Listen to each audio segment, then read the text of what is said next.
ആഴ്ചയില് നമ്മൾ ഒരു ക്ലാസ് കണ്ടിരുന്നു. ആ ക്ലാസ്സുമായിട്ട് ബന്ധപ്പെട്ട നിങ്ങളുടെ ചോദ്യങ്ങൾ ആണ് ഇന്നുള്ളത്. ആ ചോദ്യങ്ങൾ ചോദിക്കുമ്പോൾ എനിക്കറിയാവുന്ന രീതിയിൽ ഞാൻ ഉത്തരവിന് വേണ്ടി ശ്രമിക്കാം.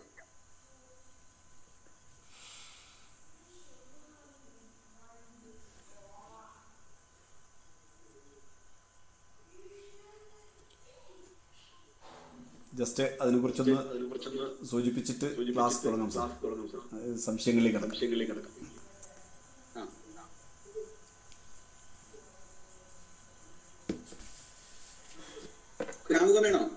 തീർച്ചയായിട്ടും അതായിരിക്കും നല്ലത്. സ്ത്രീ പുരുഷ മനഃശാസ്ത്രം എന്ന ടോപ്പിക്ക് നമ്മുടെ കൗൺസിലിംഗ് സെക്ഷനുമായിട്ട് ബന്ധപ്പെട്ട് വളരെയധികം പ്രാധാന്യം അർഹിക്കുന്ന ഒരു സെക്ഷനാണ്. ആ സെക്ഷന്റെ പ്രധാനപ്പെട്ട ധാരാളം പോയിന്റ്സ് കഴിഞ്ഞ ക്ലാസ്സിൽ ഞാൻ നിങ്ങളുമായിട്ട് ഡിസ്കസ് ചെയ്തു. ഒരു ക്ലാസ് ആയിട്ട് തന്നെ ഞാനത് എടുത്തു. അതില് ആദ്യമായിട്ട് നമ്മൾ മനസ്സിലാക്കേണ്ടത് എന്താണ് മനഃശാസ്ത്രം, എവിടെയാണ് മനസ്സ്, മനസ്സിന്റെ ഫങ്ഷൻ എന്താണ്. ഇത് ആധുനിക ലോകത്ത് ഇന്ന് വളരെയധികം ഡിബേറ്റ് ചെയ്യപ്പെടുന്ന ഒരു സബ്ജക്റ്റാണ്. മനസ്സ് എന്ന് പറയുന്നത് ഒരു സോളിഡ് സ്റ്റേറ്റിലുള്ള ഒന്നല്ല. മനസ്സ് എന്ന് പറയുന്നത് ഒരു ലിക്വിഡ് സ്റ്റേറ്റുള്ള ഒന്നല്ല. മറിച്ച് മനസ്സ് എന്ന് പറയുന്നത് ഒരു ഗ്യാഷ്യസ് സ്റ്റേറ്റ് ആയിട്ടാണ് ആധുനിക മനഃശാസ്ത്രം പറയുന്നത്. എന്ന് പറഞ്ഞാൽ അതൊരു എനർജി എന്നാണ് പറയുന്നത്. ആ എനർജിയുടെ വ്യക്തമായിട്ടുള്ള പൊസിഷൻ ലോകത്തൊരു മനഃശാസ്ത്രജ്ഞന്മാർക്കും വ്യക്തമായിട്ട് പറഞ്ഞു തരുവാൻ സാധിച്ചിട്ടില്ല. പക്ഷെ നമ്മൾ മനസ്സിലാക്കുന്നത് ആധുനിക മനഃശാസ്ത്രം വെളിപ്പെടുത്തുന്നത് ഒരു വ്യക്തിക്ക് ഒരു മനസ്സല്ല, രണ്ട് മനസ്സാണ് ഉള്ളതെന്നാണ്. ലെഫ്റ്റ് ഹെമിസ്ഫിയർ ഓഫ് ദ ബ്രെയിനും റൈറ്റ് ഹെമിസ്ഫിയർ ഓഫ് ദ ബ്രെയിനും. ഒരു വ്യക്തിയിൽ തന്നെ ആ രണ്ട് മനസ്സും അടങ്ങിയിട്ടുണ്ട്. Left hemisphere of the brain എന്ന് പറയുന്നത് പുരുഷനെയാണ് നിയന്ത്രിക്കുന്നു എങ്കിൽ right hemisphere of the brain എന്ന് പറയുന്നത് സ്ത്രീയെയാണ് നിയന്ത്രിക്കുന്നത്. ഈ രണ്ട് ബ്രെയിനുകളെയും പരസ്പരം സമന്വയിപ്പിച്ചുകൊണ്ട്, ബന്ധപ്പെടുത്തിക്കൊണ്ട്, യോജിപ്പിച്ചുകൊണ്ട്, കണക്ട് ചെയ്തുകൊണ്ട് നമ്മൾ മുന്നോട്ട് പോകുമ്പോഴാണ് ആന്തരിക സംഘർഷമില്ലാത്ത ശാന്തിയുടെയും സമാധാനത്തിന്റെയും ധാരാളം അലകൾ ഉള്ള ഒരു നല്ല സ്വതന്ത്രമായിട്ടുള്ള ഒരു മാനസിക അവസ്ഥ നമുക്ക് സംജാതമാകുന്നത്. മറിച്ച് ഈ രണ്ട് മനസ്സുകളെയും വ്യത്യസ്തമായിട്ടുള്ള ധ്രുവങ്ങളിൽ നിർത്തിക്കൊണ്ട് പരസ്പര വിരുദ്ധമായിട്ടുള്ള ആശയങ്ങൾ ഉൾപ്പെടുത്തുകയാണെങ്കിൽ മാനസിക സംഘർഷം വർദ്ധിക്കുകയും ആ വ്യക്തി സ്വഭാവ അടിസ്ഥാനത്തിൽ, മാനസിക അടിസ്ഥാനത്തിൽ രണ്ടായിട്ട് സ്പ്ലിറ്റ് ആവുകയും ചെയ്യുന്നുണ്ട്. എന്ന് പറഞ്ഞു കഴിഞ്ഞാൽ ഒരു ഡ്യുവൽ പേഴ്സണാലിറ്റിയുടെ ഉടമയായിട്ട് അയാൾ മാറാം മനഃശാസ്ത്രപരമായിട്ട്.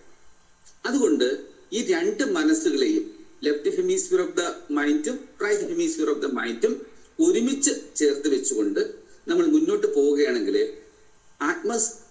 സംഘർഷമില്ലാത്ത നല്ല ഒരു ജീവിതം നമുക്ക് നയിക്കുവാൻ സാധിക്കും. നമ്മൾ പുറമെ എന്ത് റിയാക്ഷൻ ഉണ്ടായിരുന്നാലും ആ റിയാക്ഷന്റെ എല്ലാം പരിണിത ഫലം അല്ലെങ്കിൽ ആ റിയാക്ഷന് അനുബന്ധമായിട്ടുള്ള കാര്യങ്ങളെല്ലാം ഫോം ചെയ്യുന്നത് നമ്മുടെ മനസ്സിലാണ്.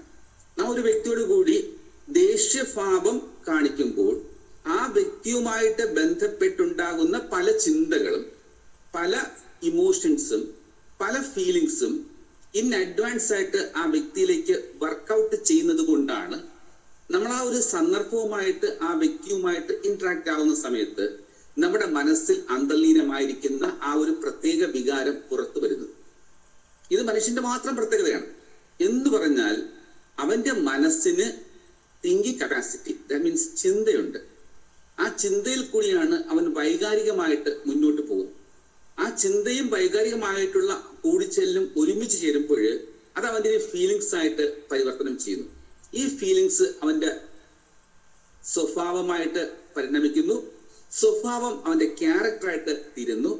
അവസാനത്തെ പ്രോഡക്റ്റ് ആയിട്ട് അത് പേഴ്സണാലിറ്റി പരിണമിക്കുകയും ചെയ്യുമ്പോഴാണ് ഒരു വ്യക്തിയുടെ മനസ്സ് പൂർണ്ണമായിട്ടും വർക്കൗട്ട് ചെയ്യുന്നു എന്ന് പറയുന്നത്. അപ്പോൾ ഈ മനസ്സ് എവിടെയായിരിക്കാം? എല്ലാവരും ചോദിക്കുന്നത് മനസ്സ് എവിടെയായിരിക്കാം? ചില ആൾക്കാർ പറയുന്നു മനസ്സ് ബ്രെയിനുമായിട്ടാണ് ഫങ്ഷൻ ചെയ്യുന്നത്. ചില ആൾക്കാർ പറയുന്നു മനസ്സ് ഹൃദയവുമായിട്ടാണ് ഫങ്ഷൻ ചെയ്യുന്നത്.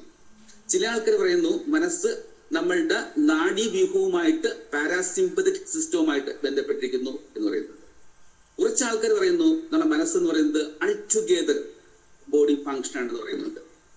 ആധുനിക മനഃശാസ്ത്രം പറയുന്നത് നമ്മുടെ തലച്ചോറിലുള്ള ന്യൂറോ ട്രാൻസ്മിറ്റേഴ്സും ന്യൂറോൺസും സിനോപ്സിസും ഒരു യൂണിറ്റ് ആയിട്ട് ഫങ്ഷൻ ചെയ്യുമ്പോൾ പലതരത്തിലുള്ള എനർജി അവിടെ ഫോം ചെയ്യുന്നുണ്ട്. ഈ എനർജി ആൽഫ ലെവലിൽ ആയിരിക്കാം, ബീറ്റ ലെവലിലായിരിക്കാം, ഗാമ ലെവലിലായിരിക്കാം, തീറ്റ ലെവലിലായിരിക്കാം. അത് ഓരോ ലെവലും മനുഷ്യന്റെ ചിന്താധാരയെയും വൈകാരിക തലങ്ങളെയും അനുബന്ധമായിട്ട് ഉയർത്തുന്ന ഫീലിങ്സിനെയും ഡിപ്പെൻഡ് ചെയ്തിരിക്കുന്നു എന്ന് മനസ്സിലാക്കുക. അങ്ങനെ ഇതിനെ ഫങ്ഷനായിട്ട് പ്രവർത്തിക്കുമ്പോഴാണ് നമുക്ക് മാനസികമായിട്ടുള്ള വ്യാപാരങ്ങളിൽ ഏർപ്പെടുവാൻ സാധിക്കുന്നത്.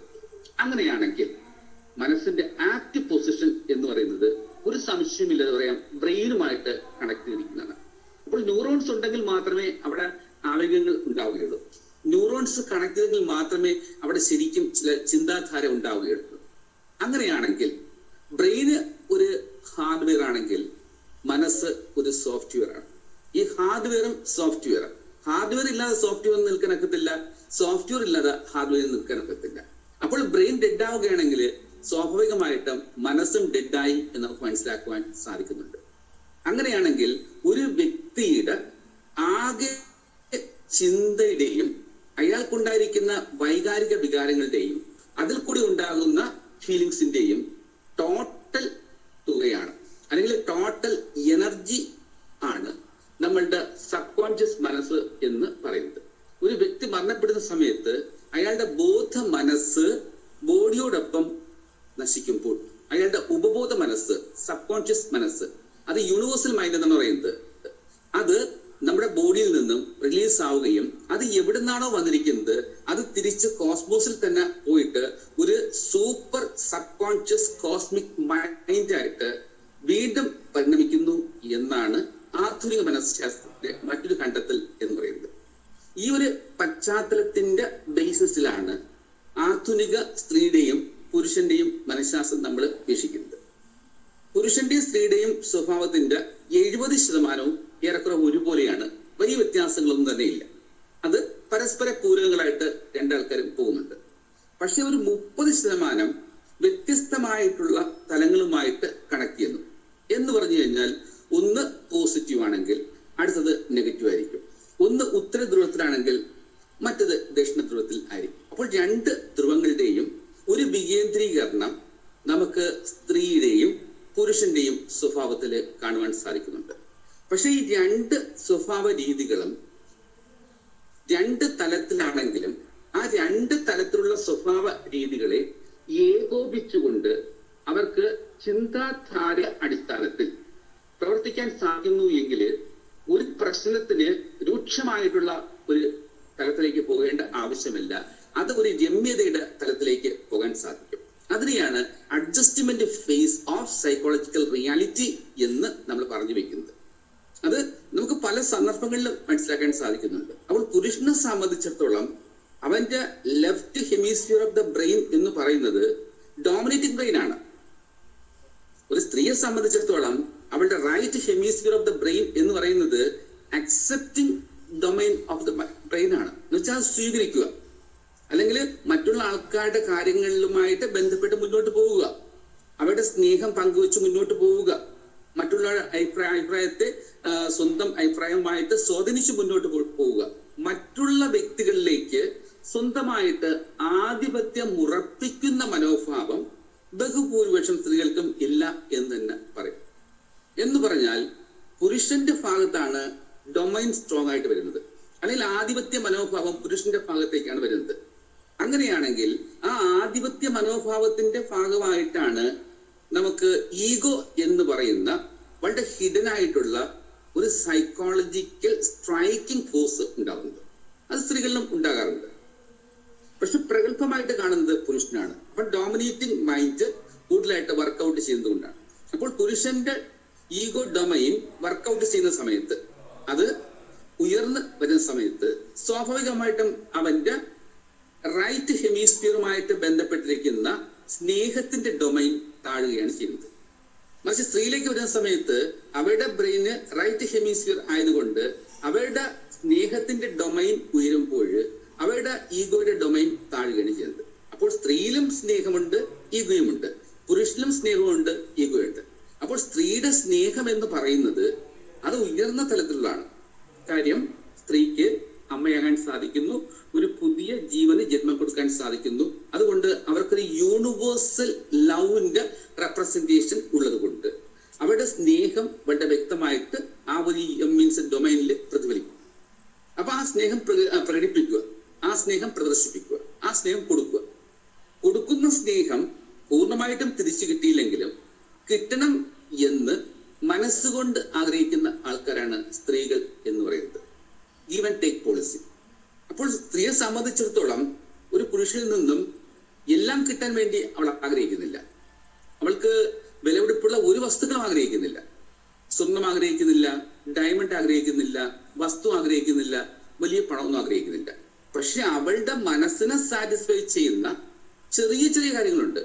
ആ കാര്യങ്ങള് നടത്തി കൊടുക്കുമ്പോഴാണ് അവൾക്ക് സന്തോഷം ഉണ്ടാകുന്നത്, അവൾക്ക് സ്നേഹം ഉണ്ടാകുന്നത്, അവൾക്ക് പ്രണയം ഉണ്ടാകുന്നത്, അവൾക്ക് വ്യക്തി താല്പര്യം ഉണ്ടാകുന്നത്, അവൾക്ക് സൗഹൃദവും ഉണ്ടാകുന്നത്.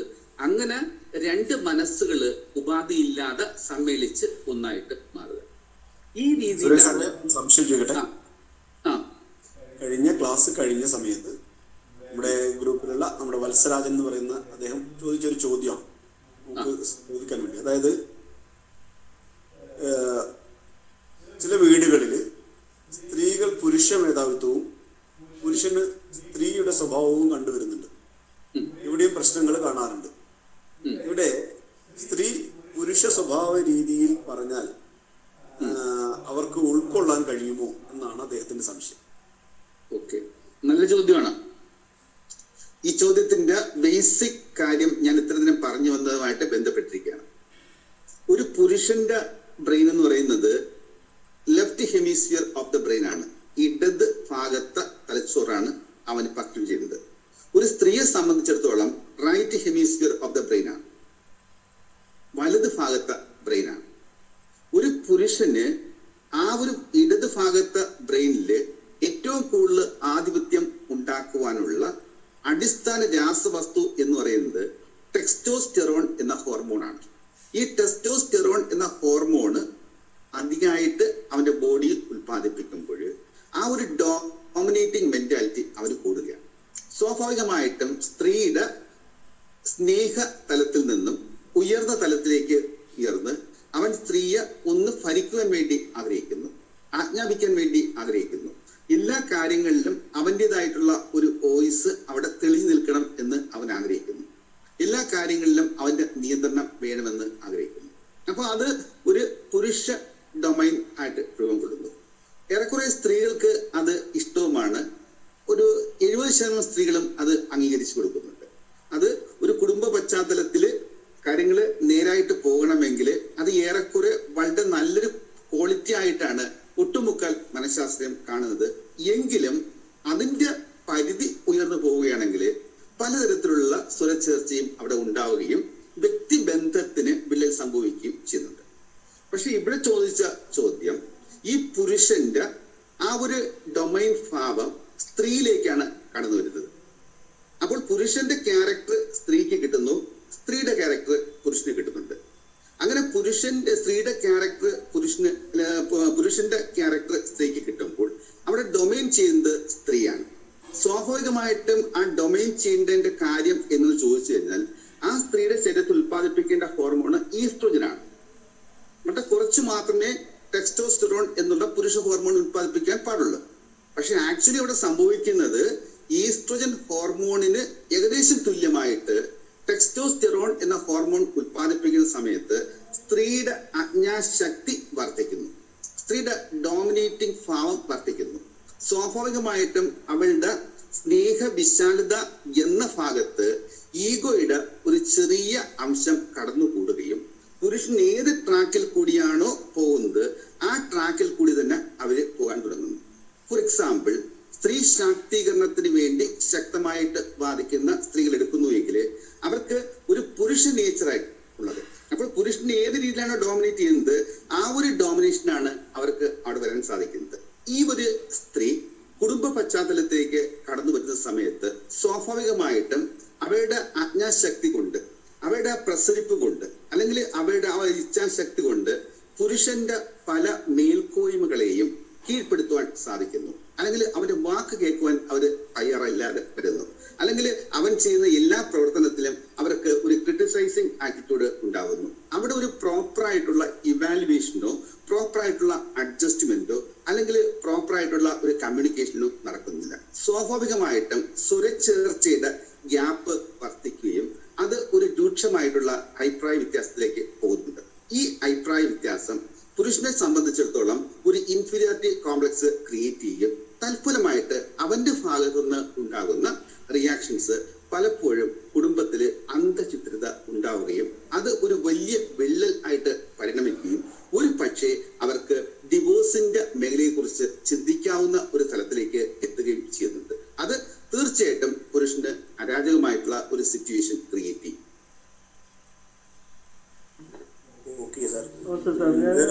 വത്സരാജാണ്, ഒരു സംശയം കൂടി. ഇത് ജനറ്റിക്കലി വരുന്നതാണോ അല്ലെങ്കിൽ ഗ്രാജുവലി ഇവരെ പെരുമാറ്റത്തിൽ കൂടെ വരുന്ന മാറ്റമാണോ? ഈ സ്ത്രീക്ക് പുരുഷ മേധാവിത്വം, പുരുഷന് സ്ത്രീ മേധാവിത്വം വരുന്നത് ജന്മന വരുന്നതാണോ? ഇത് നമുക്ക് ഒരു വ്യക്തിയുടെ ക്യാരക്ടറിനെ അല്ലെങ്കിൽ ഒരു വ്യക്തിയുടെ പേഴ്സണാലിറ്റിയെ ഡിറ്റർമിൻ ചെയ്യുന്നത് 2 ഫാക്ടേഴ്സ് ആണ്. ഒന്നാമത്തെ ഫാക്ടർ എന്ന് പറയുന്നത് ഹെറിറ്ററി ആണ്. രണ്ടാമത്തെ ഫാക്ടർ എന്ന് പറയുന്നത് എൻവയോൺമെന്റ് ആണ്. ഹെറിറ്ററി മീൻസ് നമ്മുടെ ക്യാരക്ടറിലുള്ള ചില ട്രേറ്റ്സ്, ഗുണങ്ങളോ അത് പോസിറ്റീവ് ആകാം നെഗറ്റീവ് ആകാം, ഒരു തലമുറയിൽ നിന്നും അടുത്ത തലമുറയിലേക്ക് ഇങ്ങനെ കൈമാറ്റം ചെയ്ത് പോവുകയാണ് ചെയ്യുന്നത്. അത് സ്വാഭാവികമായിട്ടും മീൻസ് നമ്മുടെ ഹെറിറ്ററി ഭാഗമാണ്.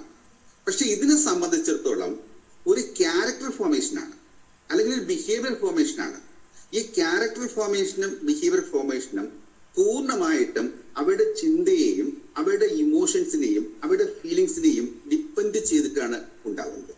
അങ്ങനെ ആ ഒരു ഡിപ്പെൻഡബിലിറ്റി വരുന്നത് കൊണ്ട് അതിൽ നിന്നും കിട്ടുന്ന ഒട്ടുമുക്കാൽ എലമെന്റ്സും എൻവയോൺമെന്റുമായിട്ട് ബന്ധപ്പെട്ടിരിക്കുന്നു.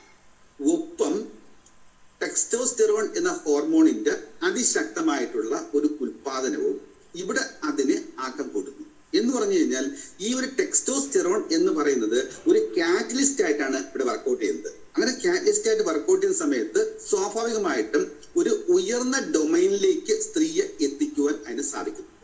അതുകൊണ്ട് ഇത് ഒരിക്കലും ഒരു ഹെറിറ്ററി ആക്ടിവിറ്റി അല്ല, മറിച്ച് ഒരു എൻവയോൺമെന്റൽ ചേഞ്ച് ആയിട്ട് മാത്രമേ കാണുവാൻ സാധിക്കുകയുള്ളൂ. അതിന് ഹെറിറ്ററിയുമായിട്ട് ഒരു ബന്ധവുമില്ല എന്ന് വളരെ വ്യക്തമായിട്ടുള്ള റിസർച്ചസ് പറയുന്നുണ്ട്. നമുക്കത് കൗൺസിലിംഗിലൂടെ മാറ്റിയെടുക്കാൻ കഴിയും അല്ലേ? അത് ആ ഒരു ക്വസ്റ്റ്യൻ കൊള്ളാം. നമുക്ക് കൗൺസിലിംഗ് എന്ന് പറയുന്നത് ഒരു വ്യക്തിയുടെ മനസ്സിൽ ഫോം ചെയ്തിരിക്കുന്ന ഒരു കോൺസെപ്റ്റ്.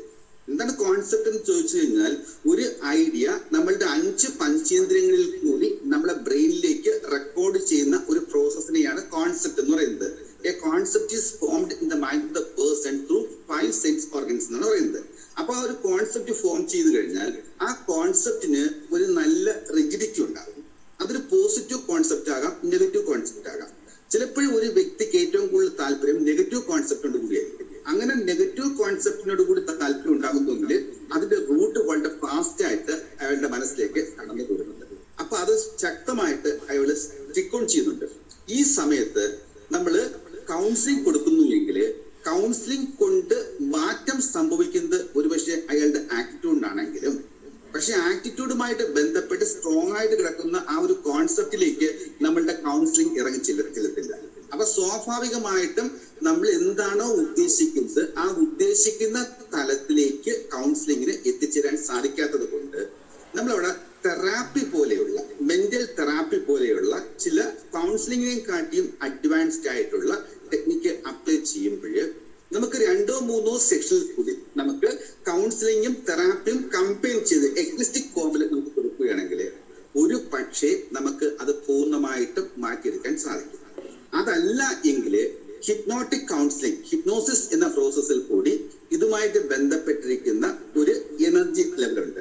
ആ എനർജി ലെവല് എത്രമാത്രം മനസ്സിൽ വർക്കൗട്ട് ചെയ്യുന്നുവോ ആ എനർജി ലെവലിനെ റൂട്ട് ഔട്ട് ചെയ്തുകൊണ്ട് നമുക്ക് ഇത് ഒരു പരിധിവരെ നമുക്ക് സംരക്ഷിച്ചു നിർത്തുവാൻ സാധിക്കുന്നുണ്ട്.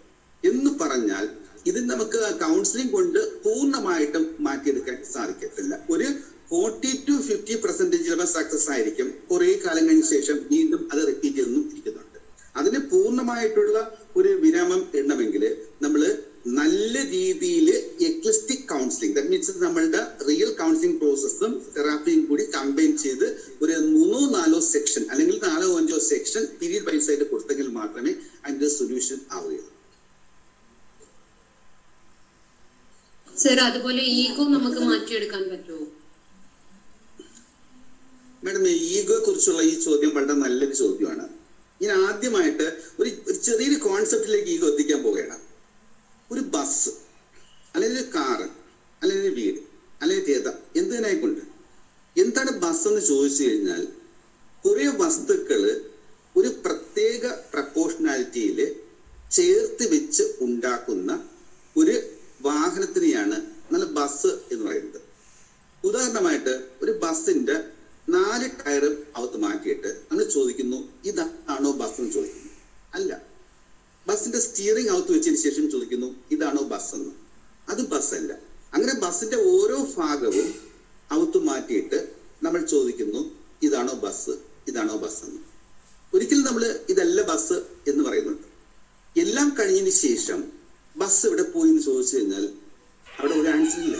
അപ്പൊ ബസ് എന്ന് പറയുന്നത് കുറെ വസ്തുക്കളുടെ ഒരു സംയോജനമാണ്. ബസ് എന്നുള്ളത് ഇല്ല.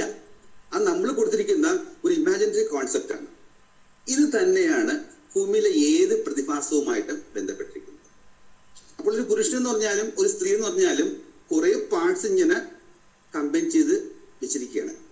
അതുപോലെ ഒരു വ്യക്തിയുടെ ചിന്തയിൽ നിന്നും ആ വ്യക്തിയുടെ ചിന്തയിൽ കൂടി ഉണ്ടാകുന്ന വികാരങ്ങളിൽ നിന്നും ചിന്തയും വികാരവും കമ്പൈൻ ചെയ്തുണ്ടാകുന്ന ഫീലിങ്സിൽ നിന്നും പല തരത്തിലുള്ള എനർജിയാണ് നമ്മുടെ മനസ്സിലേക്ക് ഫോം ചെയ്യുന്നത്.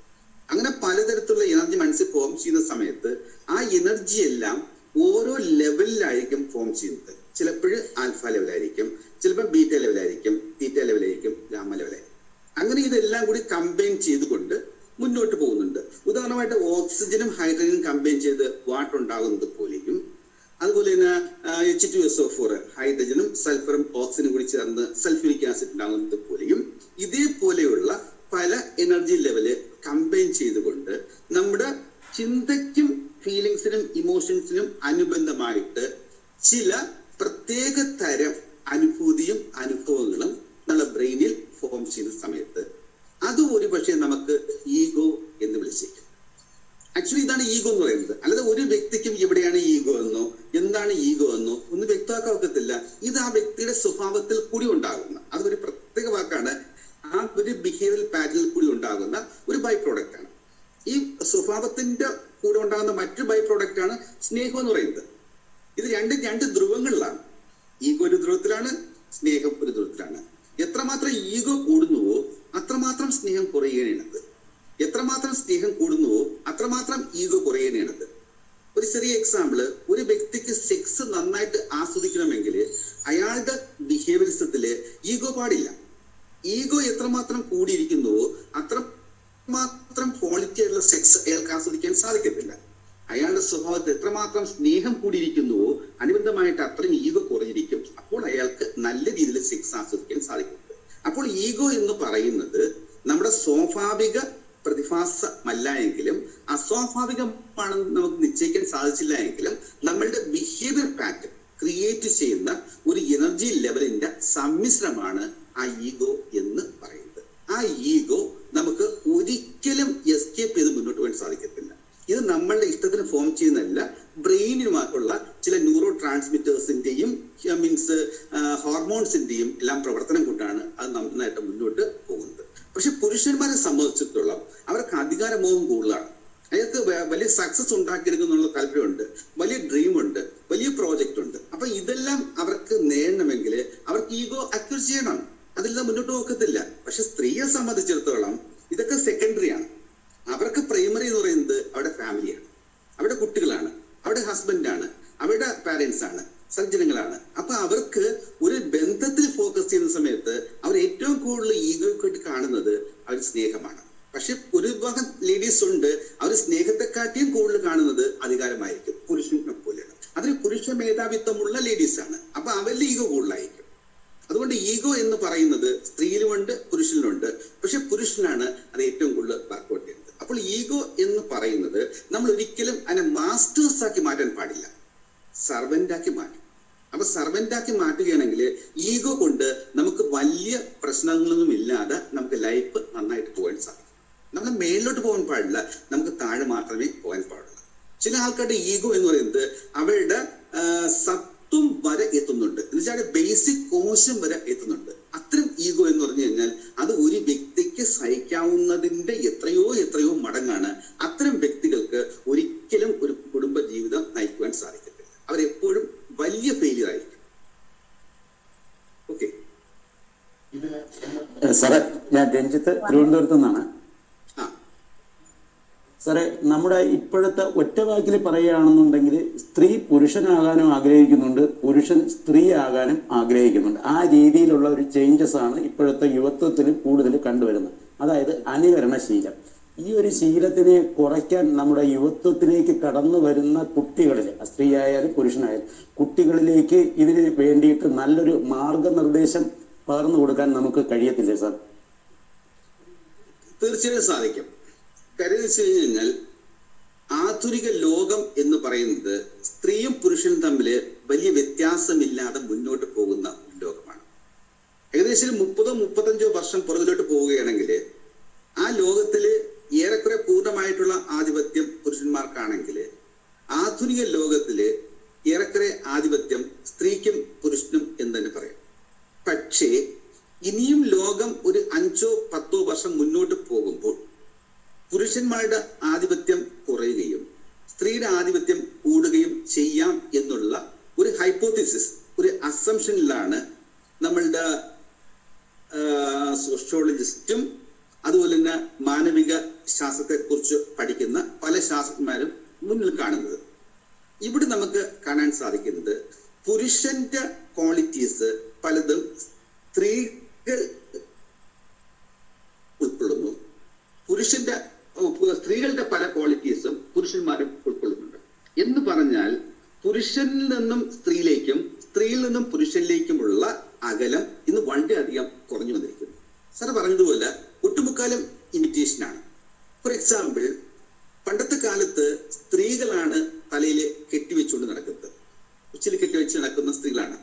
പക്ഷെ ഇന്ന് നമ്മളുടെ നഗരങ്ങളിലേക്ക് നോക്കുന്നുവെങ്കിൽ ഒട്ടുമുക്കാൽ യുവാക്കളും അവരുടെ തലയില് കുടുംബ പോലെ കെട്ടിവെച്ച് സ്ത്രീകളെ പോലെ നടക്കുന്നുണ്ട്.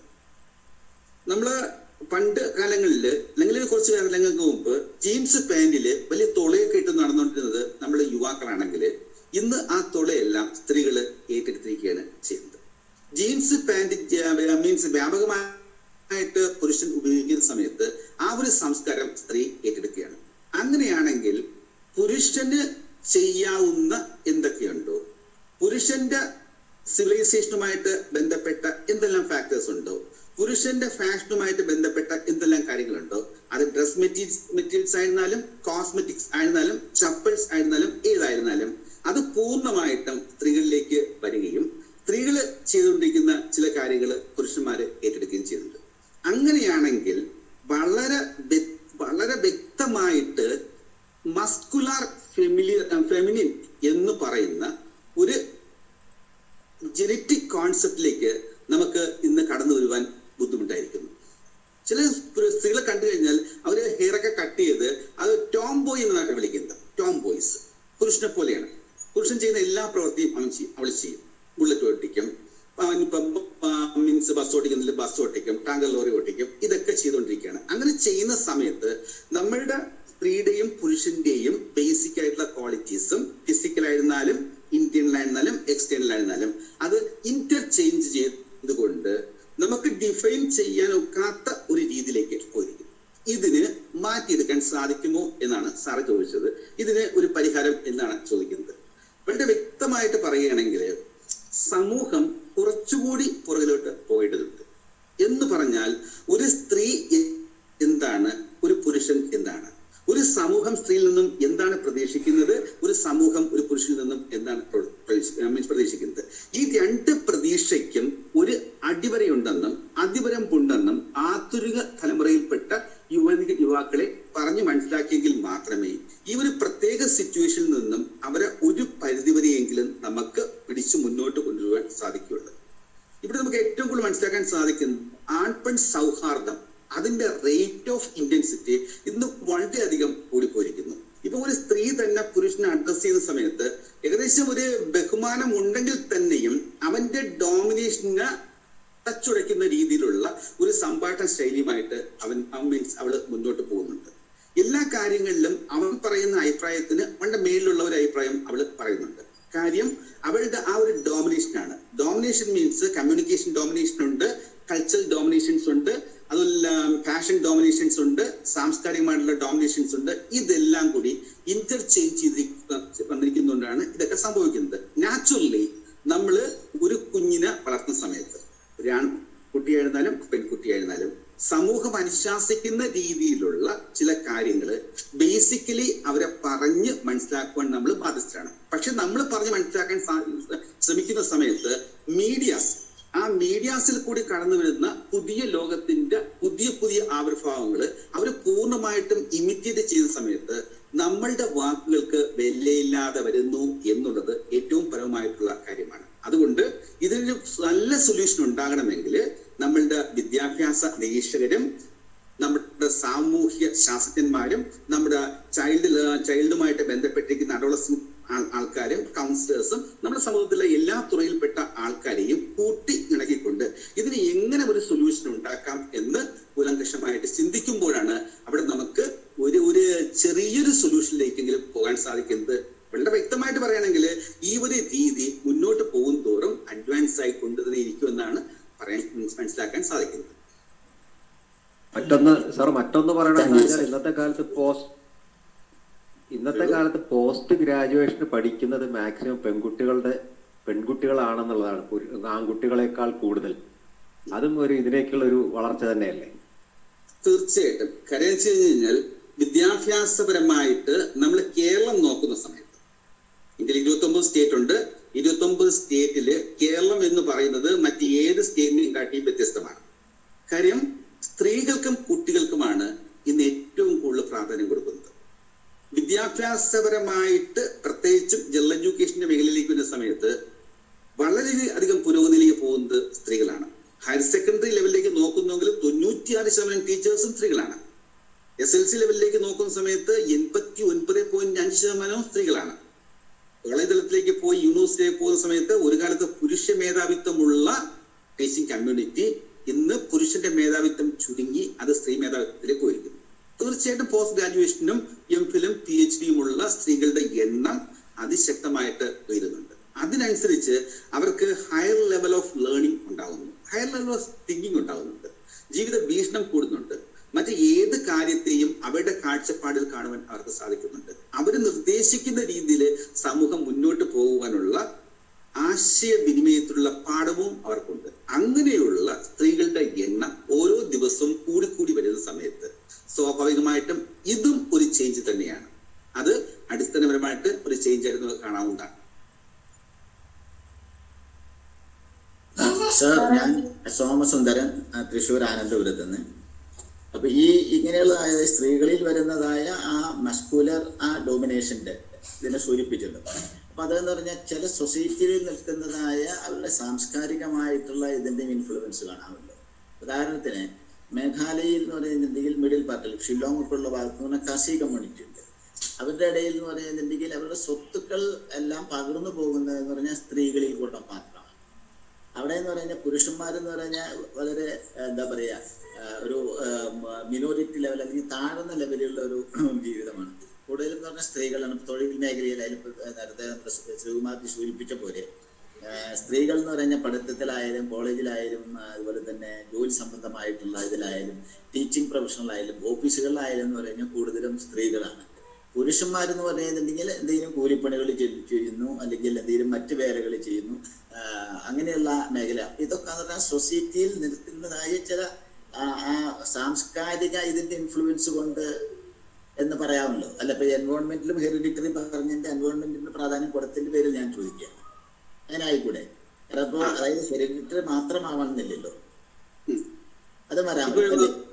തീർച്ചയായിട്ടും കാരണം വെച്ച് കഴിഞ്ഞാൽ ഒരു സൊസൈറ്റിയില് ആ സൊസൈറ്റിയുമായിട്ട് ബന്ധപ്പെട്ടിരിക്കുന്ന സിവിലൈസേഷൻ, കൾച്ചറൽ, ഇതെല്ലാം ഇതേപോലത്തെ ഉള്ള ചേഞ്ചിന് വളരെയധികം സ്വാധീനം ചെലുത്തുന്നതിന് ഒരു സംശയമില്ല. അതൊരു മുഖ്യ ഘടകം തന്നെയാണ്. നേരിട്ട് എനിക്ക് അനുഭവിക്കാൻ പറ്റിയിട്ടുള്ള ഒരു സംഭവം. എന്നിട്ട് പല സ്ത്രീകളും പറഞ്ഞിട്ടുണ്ട്. കാരണം അവരുടെ ഏറ്റവും താഴെയുള്ളതായ മകള്, പെൺകുട്ടി, അവൾക്കാണ് ആ കംപ്ലീറ്റ് സ്വത്തുകൾ കൈമാറിയിരുന്നത്. അപ്പോൾ ഇവളുടെ ഒരു ഉത്തരവാദിത്വം എന്ന് പറഞ്ഞാൽ മറ്റുള്ളവരെ പരിപാലിക്കുക എന്നുള്ളതും കൂടിയാണ്. അപ്പൊ ഈ ആണുങ്ങൾക്ക് എന്ന് പറഞ്ഞാൽ സ്വത്ത് പരിപാലിക്കുകയോ സമ്പാദിക്കുകയോ ചെയ്യണ്ട എന്നുള്ളൊരു അവസ്ഥ കൊണ്ട് അവർ വഴിതെറ്റി നടക്കുക, കള്ളടിച്ച് ഇങ്ങനെ കറങ്ങി നടക്കും. എന്നിട്ട് ആവശ്യം വരുമ്പോൾ എന്ന് പറഞ്ഞാൽ ഇവരുടെ കയ്യിൽ നിന്ന് പൈസ മേടിക്കാൻ. അപ്പൊ ഞങ്ങളിങ്ങനെ നമ്മുടെ ഈ സംസ്കാരത്തിൽ എന്ന് പറഞ്ഞാൽ എല്ലാവർക്കും ഈക്വൽ റൈറ്റ് ഉണ്ടല്ലോ നമ്മുടെ സ്വത്തിന്. ഇതിനെപ്പറ്റി സംസാരിച്ചപ്പോൾ അവർ പറയാം ഞങ്ങളുടെ സൊസൈറ്റിയിൽ ഇങ്ങനെ വേണം. അപ്പൊ അവനവന്റെ സ്വത്ത് മാത്രം പരിപാലിച്ച് കഴിഞ്ഞിട്ടുണ്ടെങ്കിൽ നമുക്ക് ഈ മാതിരിയുള്ള ബുദ്ധിമുട്ടുകൾ വരുന്നില്ല. അത് വേറൊരു തലമാണ്. കാരണം എന്ന് പറഞ്ഞാൽ അത് അസറ്റ് അല്ലെങ്കിൽ വെൽത്ത് മാനേജ്മെന്റിന്റെ ഭാഗമാണ്, അല്ലേ? ഇവിടെ ചെറിയ സംഭവം പറഞ്ഞുതരാം. റേഷൻ കാർഡില് ആദ്യത്തെ നെയിം സ്ത്രീക്കാണല്ലോ കേരളത്തില്. കാര്യം കുടുംബത്തിന്റെ നാഥ എന്ന് പറയുന്നത് ഇപ്പൊ സ്ത്രീയായിട്ട് മാറിയിരിക്കുന്നുണ്ട്. കാര്യം ഒരു കുടുംബം ശരിക്കും അതിന്റെ എല്ലാ അർത്ഥത്തിലും കുട്ടികളെയും ഹസ്ബൻഡിനെയും മറ്റെല്ലാ ആൾക്കാരെയും യോജിപ്പിച്ചുകൊണ്ട് കഴിവുറ്റ രീതിയിൽ മുന്നോട്ട് പോകാൻ സാധിക്കുന്നത് സ്ത്രീയാണ് എന്നുള്ള സാമൂഹിക പരിഗണന കണക്കാക്കിയാണ് റേഷൻ കാർഡിലെ നെയിം സ്ത്രീക്ക് കൊടുത്തിരിക്കുന്നത്. അതൊരു അംഗീകാരം വരെ ആയിക്കോട്ടെ, സർക്കാർ ഒരു സ്റ്റാറ്റ്യൂട്ടറി ചേഞ്ച് ആണത്. Okay, thank you sir. Sir, നമ്മളുടെ യുവതലമുറ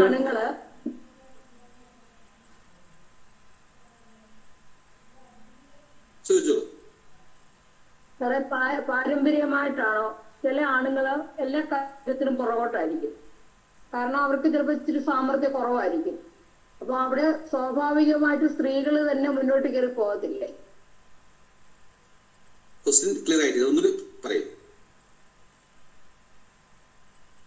സാറേ, ചില ആണുങ്ങൾ എന്ന് പറഞ്ഞാല് അവർക്ക് ചിലപ്പോൾ ഇച്ചിരി തന്റെ കുറവായിരിക്കും വീട് ഭരിക്കാനും മറ്റുള്ള കാര്യങ്ങൾക്കും. അപ്പൊ സ്ത്രീയും അതുപോലെ ആയിക്കഴിഞ്ഞാൽ ആ കുടുംബം എങ്ങനെ ഇരിക്കും? അവിടെ സ്വാഭാവികമായിട്ടും ആ സ്ത്രീ തന്നെ തന്റെ തൊടാൻ പോകത്തില്ലേ? തീർച്ചയായിട്ടും എവിടെയാണോ പുരുഷന്റെ സ്വാഭാവികമായിട്ടുള്ള കഴിവുകൾക്ക് അല്പം മങ്ങലേൽക്കുന്നുവോ ആ കുടുംബത്തില് അല്ലെങ്കിൽ ആ ഒരു പശ്ചാത്തലത്തില് അല്ലെങ്കിൽ ആ ചുറ്റുപാടത്തിലുള്ള സ്ത്രീകള് സ്വാഭാവികമായിട്ടും അത് കോമ്പൻസേറ്റ് ചെയ്തുകൊണ്ട് നികത്തിക്കൊണ്ട് മുന്നോട്ട് പോയെങ്കിൽ മാത്രമേ ആ കുടുംബം നന്നായിട്ട് പോകാൻ സാധിക്കൂ. അല്ലെങ്കിൽ തീർച്ചയായിട്ടും അവിടെ ഒരു വലിയ ഫോൾ തന്നെ ഉണ്ടാക്കും. ഇപ്പൊ ഉദാഹരണമായിട്ട് നമ്മൾ സ്കൂളുകളിൽ കുട്ടികളുടെ പ്രോഗ്രസ് റിപ്പോർട്ട് സൈൻ ചെയ്യാൻ വേണ്ടി അച്ഛനും അമ്മയും പോകാറുണ്ട്. ഒരു അരമണിക്കൂർ നേരം ടീച്ചറുമായിട്ട് കമ്മ്യൂണിക്കേറ്റ് ചെയ്യുന്നുവെങ്കിൽ അച്ഛനൊന്നും മിണ്ടത്തില്ല, വന്ന മാത്രമല്ല അങ്ങനെ എങ്ങിരിക്കും, ഇങ്ങനെ എങ്ങിരിക്കും. ഒരു അരമണിക്കൂർ കഴിഞ്ഞ് 1 മണിക്കൂർ കഴിഞ്ഞിട്ട് സ്ത്രീ വർത്തനം നിർത്തത്തില്ല, ഇങ്ങനെ പറഞ്ഞുകൊണ്ടിരിക്കുകയാണ്. എന്നിട്ട് പറയുന്നുണ്ട് ഈ അച്ഛൻ ശരിക്കും സംസാരിക്കാത്തത് കൊണ്ടാണ് ഇങ്ങനെയൊക്കെ സംഭവിക്കുന്നത്.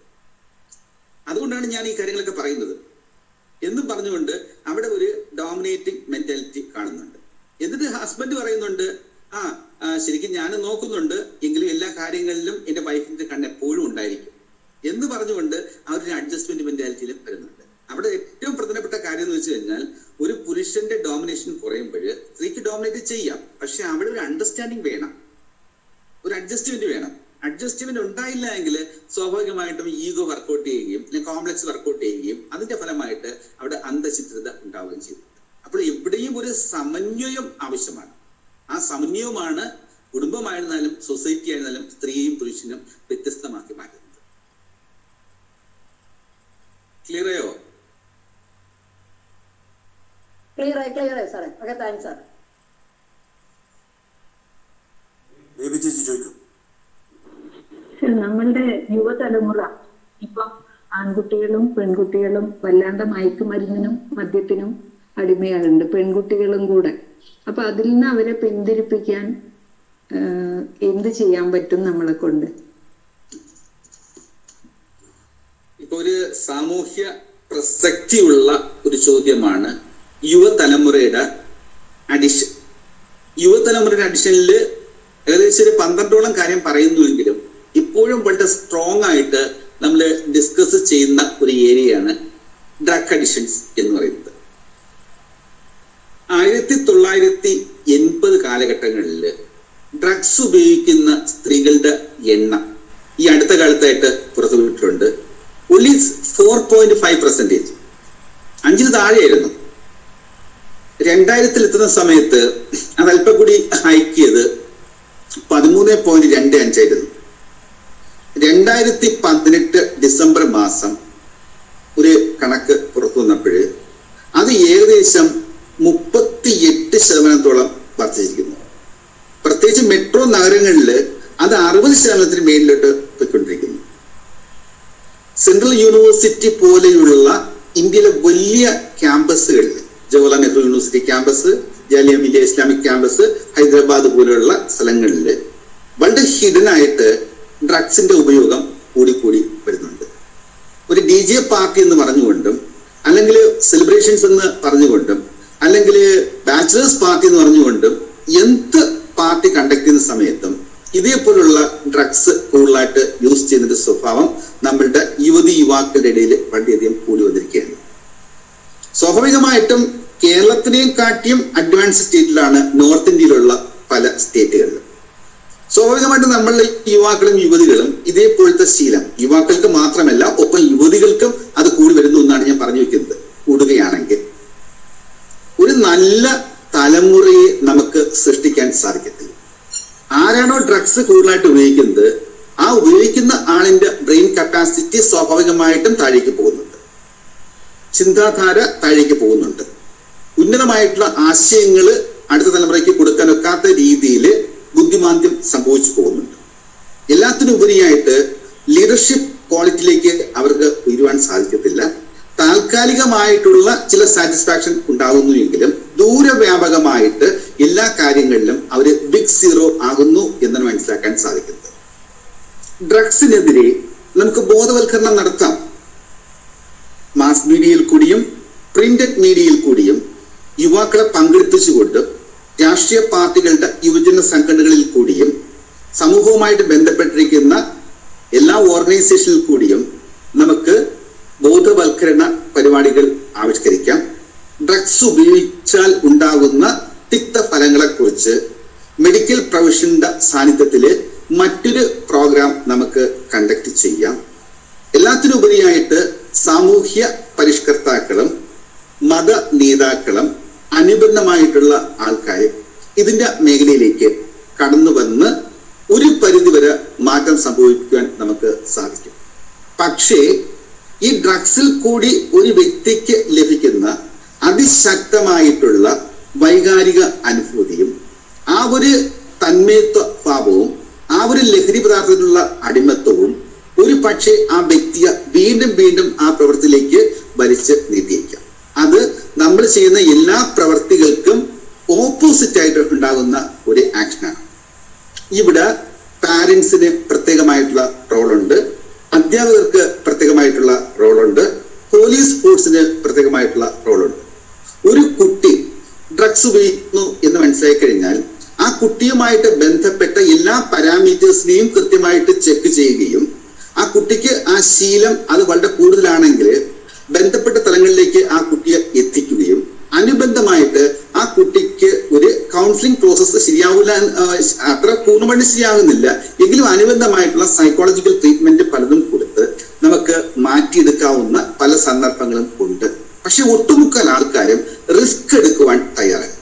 ഫോർ എക്സാമ്പിൾ, ഒരു കുടുംബത്തില് നല്ലൊരു കുടുംബത്തില് ഒരു പെൺകുട്ടി ഡ്രഗ്സ് ഉപയോഗിക്കുന്നു.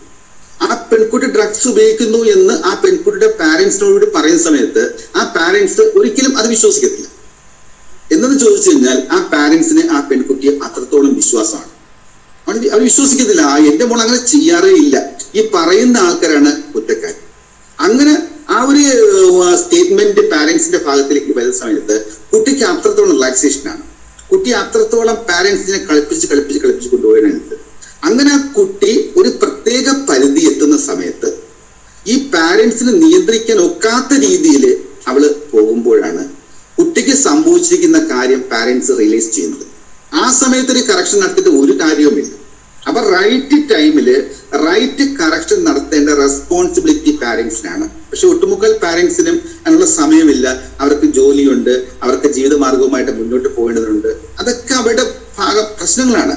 പക്ഷെ സ്കൂളിലേക്ക് വരുന്ന സമയത്ത് അധ്യാപകർക്ക് ഇത് തീർച്ചയായിട്ടും മനസ്സിലാക്കാൻ സാധിക്കുന്നു. അവർക്ക് നല്ലൊരു മോണിറ്ററിംഗ് നടത്താൻ സാധിക്കുന്നുണ്ട്. ആ കുട്ടിക്ക് പ്രത്യേകമായ രീതിയിൽ കൗൺസിലിംഗ് കൊടുക്കുവാനും വേണമെങ്കിൽ മെഡിക്കൽ ടീമിനെ സ്കൂളിലേക്ക് വരുത്തി അത് ചെയ്യുവാനും അല്ലെങ്കിൽ പോലീസ് ഫോഴ്സിനെ ഏൽപ്പിച്ച് അവരുടെ സെല്ല് ഇവർക്ക് പ്രത്യേകമായിട്ടുള്ള പരിശീലനം കൊടുക്കാൻ എല്ലാ മാർഗങ്ങളും ഉണ്ട്.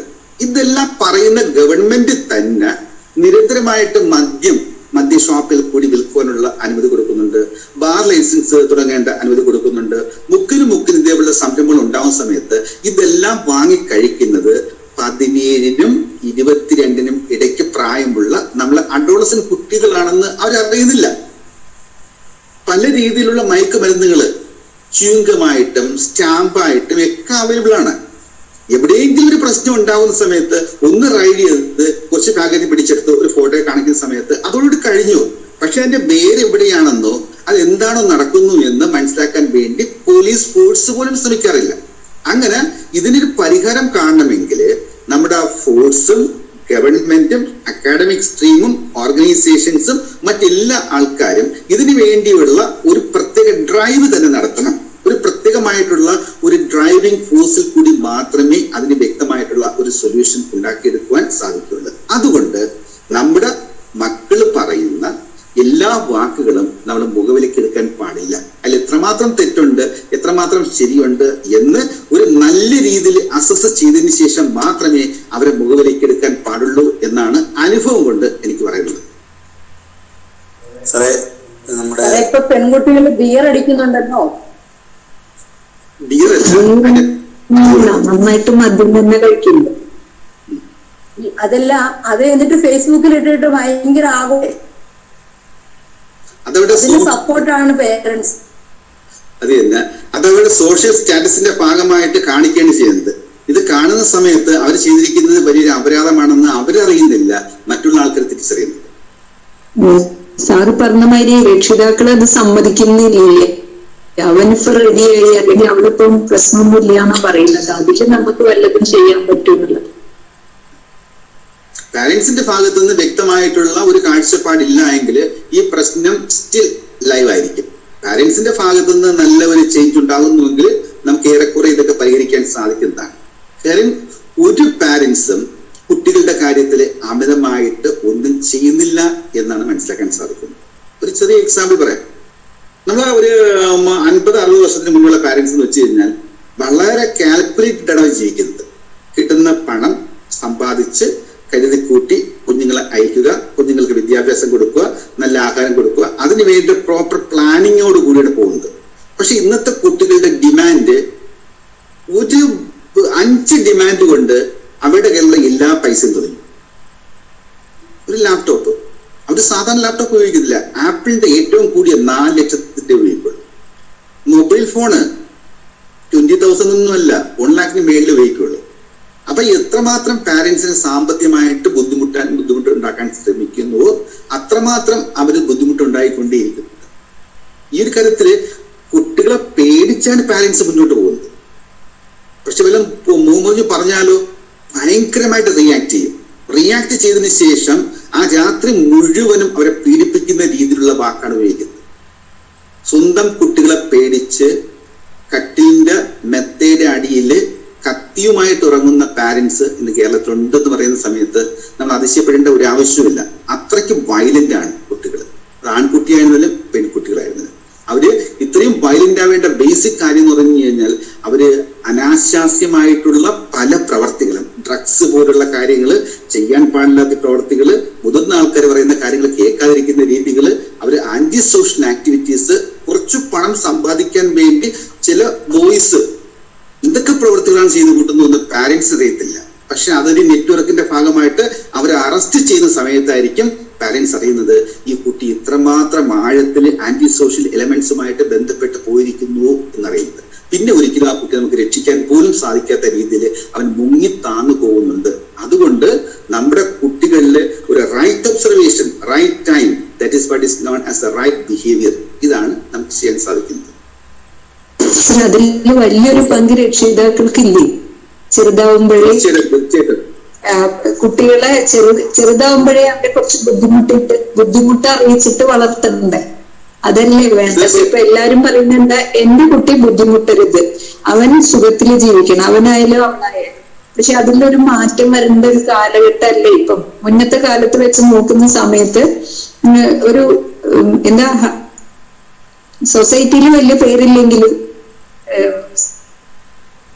ഈ മയക്കുമരുന്നും ഇതൊന്നും ഇല്ലാണ്ട് സുന്ദരമായിട്ട് ജീവിച്ചു വന്നു.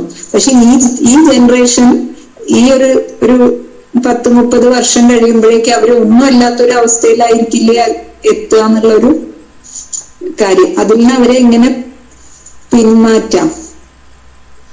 നമ്മള് അതിനെക്കുറിച്ച് ഡിസ്കസ് ചെയ്യുന്ന സമയത്ത് ആദ്യം പറയാനുള്ളത്, ഒരു 30 വർഷത്തിന് മുമ്പേ ഉള്ള ഒരു സാമൂഹ്യ പശ്ചാത്തലമല്ല ഇപ്പോഴുള്ള സാമൂഹ്യ പശ്ചാത്തലം എന്ന് പറയുന്നത്.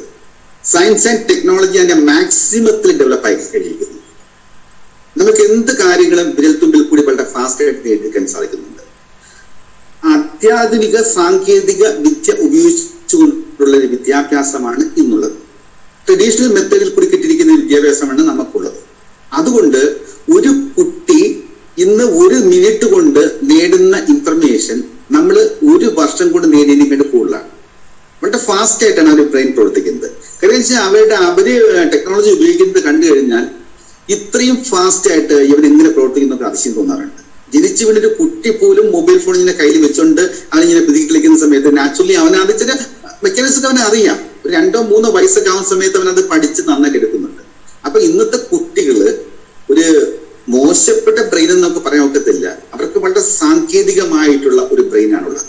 പക്ഷെ ഈ സാങ്കേതികമായിട്ടുള്ള ബ്രെയിനില് മനുഷ്യത്വം എന്ന് പറയുന്നത് തൊട്ട് തേച്ചിട്ടില്ല, തൊട്ട് തീണ്ടിയിട്ടില്ല.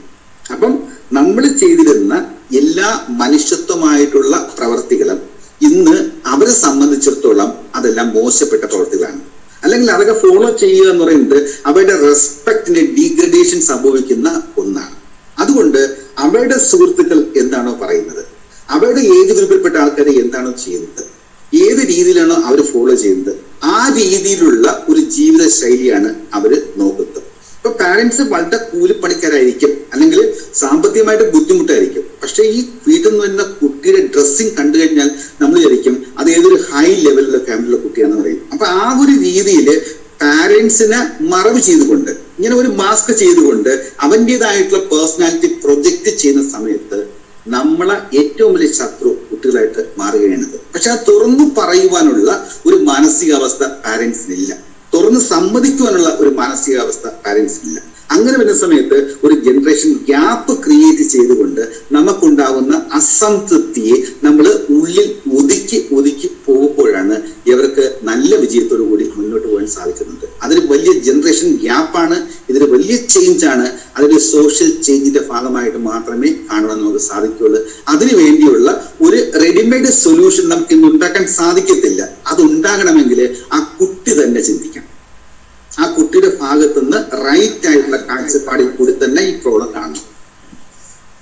വേറൊരു സംശയം, ഇതിനൊരു സൊല്യൂഷൻ എന്ന് പറഞ്ഞാൽ കുട്ടികളുടെ എണ്ണം കുറയുന്നതല്ലേ ഒരു പ്രധാന കാരണം? കുട്ടികളുടെ എണ്ണം കൂടുമ്പം ഇതിനൊരു സൊല്യൂഷൻ ആവില്ലേ?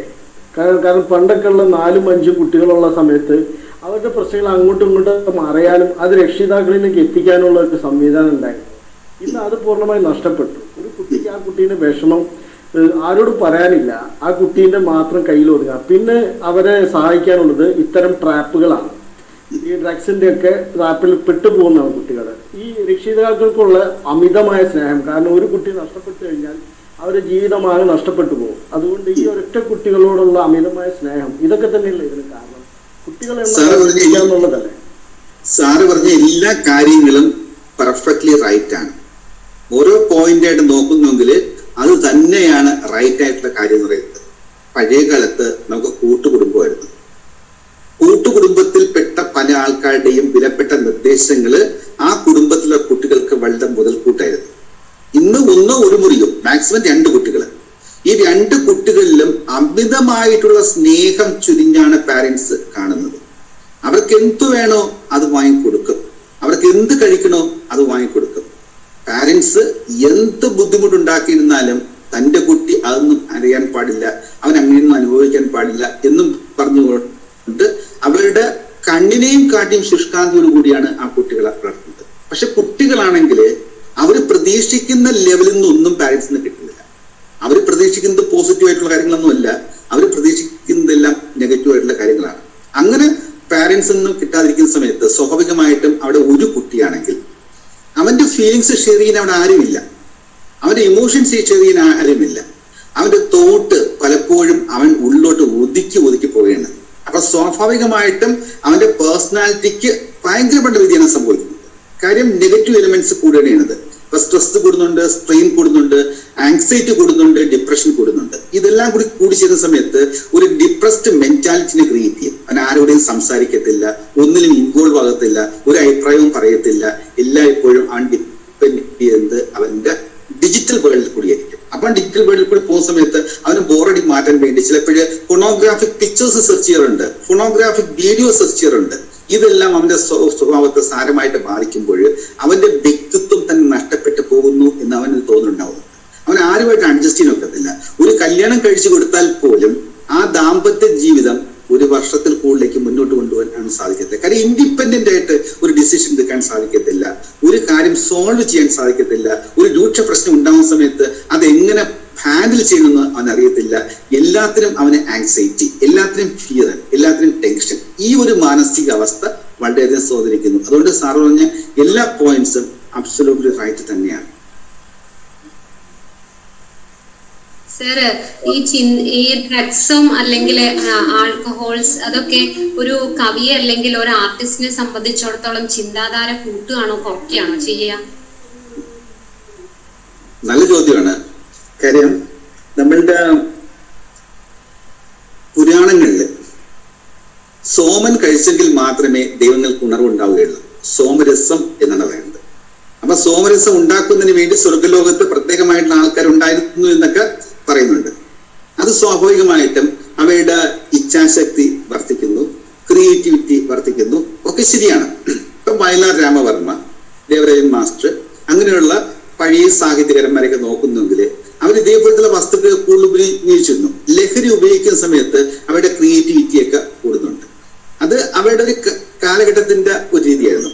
അവരുപയോഗിക്കുന്ന ലഹരി എന്തെന്ന് ചോദിച്ചു കഴിഞ്ഞാൽ ചിലപ്പോഴ് ആൽക്കഹോൾ ആയിരിക്കാം, അല്ലെങ്കിൽ കഞ്ചാവ് പോലുള്ള സാധനമായിരിക്കാം. അതേപോലെ ഏറ്റവും ഡോസ് കുറഞ്ഞ വസ്തുക്കളാണ് അവർ ഉപയോഗിച്ചിരുന്നത്.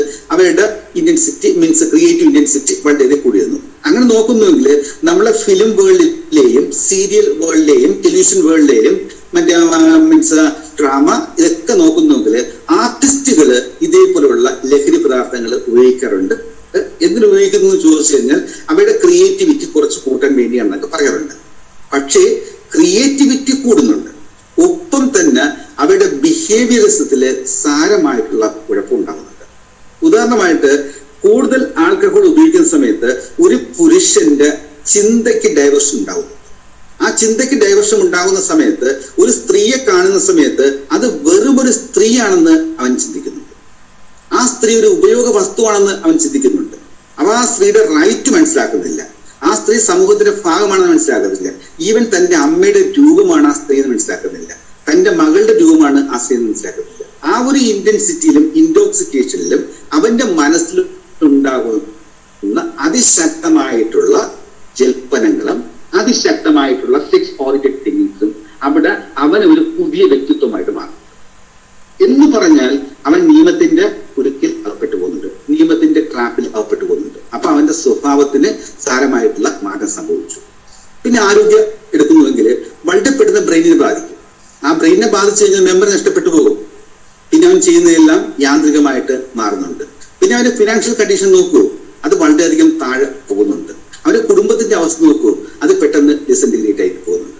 അങ്ങനെ നോക്കുന്ന സമയത്ത് ക്രിയേറ്റിവിറ്റി എന്നുള്ള ഒരു ആസ്പെക്റ്റിനെ ഇംപ്രൂവ് ചെയ്യാൻ വേണ്ടി നമ്മൾ മദ്യം ഉപയോഗിക്കുന്ന സമയത്ത് മദ്യം ഒരു വ്യക്തിയുടെ സകല തലങ്ങളെയും തച്ചുടയ്ക്കുന്നു എന്ന് പറയുന്നതാണ് അതിന്റെ യാഥാർത്ഥ്യം എന്ന് പറയുന്നത്. അപ്പോൾ മദ്യം എന്നുള്ളത് ഇപ്പൊ സെക്സുമായിട്ട് ബന്ധപ്പെട്ട് മദ്യം ഉപയോഗിക്കുന്ന സമയത്ത് കുറച്ച് പെട്ടെന്ന് ആവേശം ഉണ്ടാകുന്നുണ്ട്, ആവേശം കെട്ടടങ്ങുകയും ചെയ്യുന്നുണ്ട്.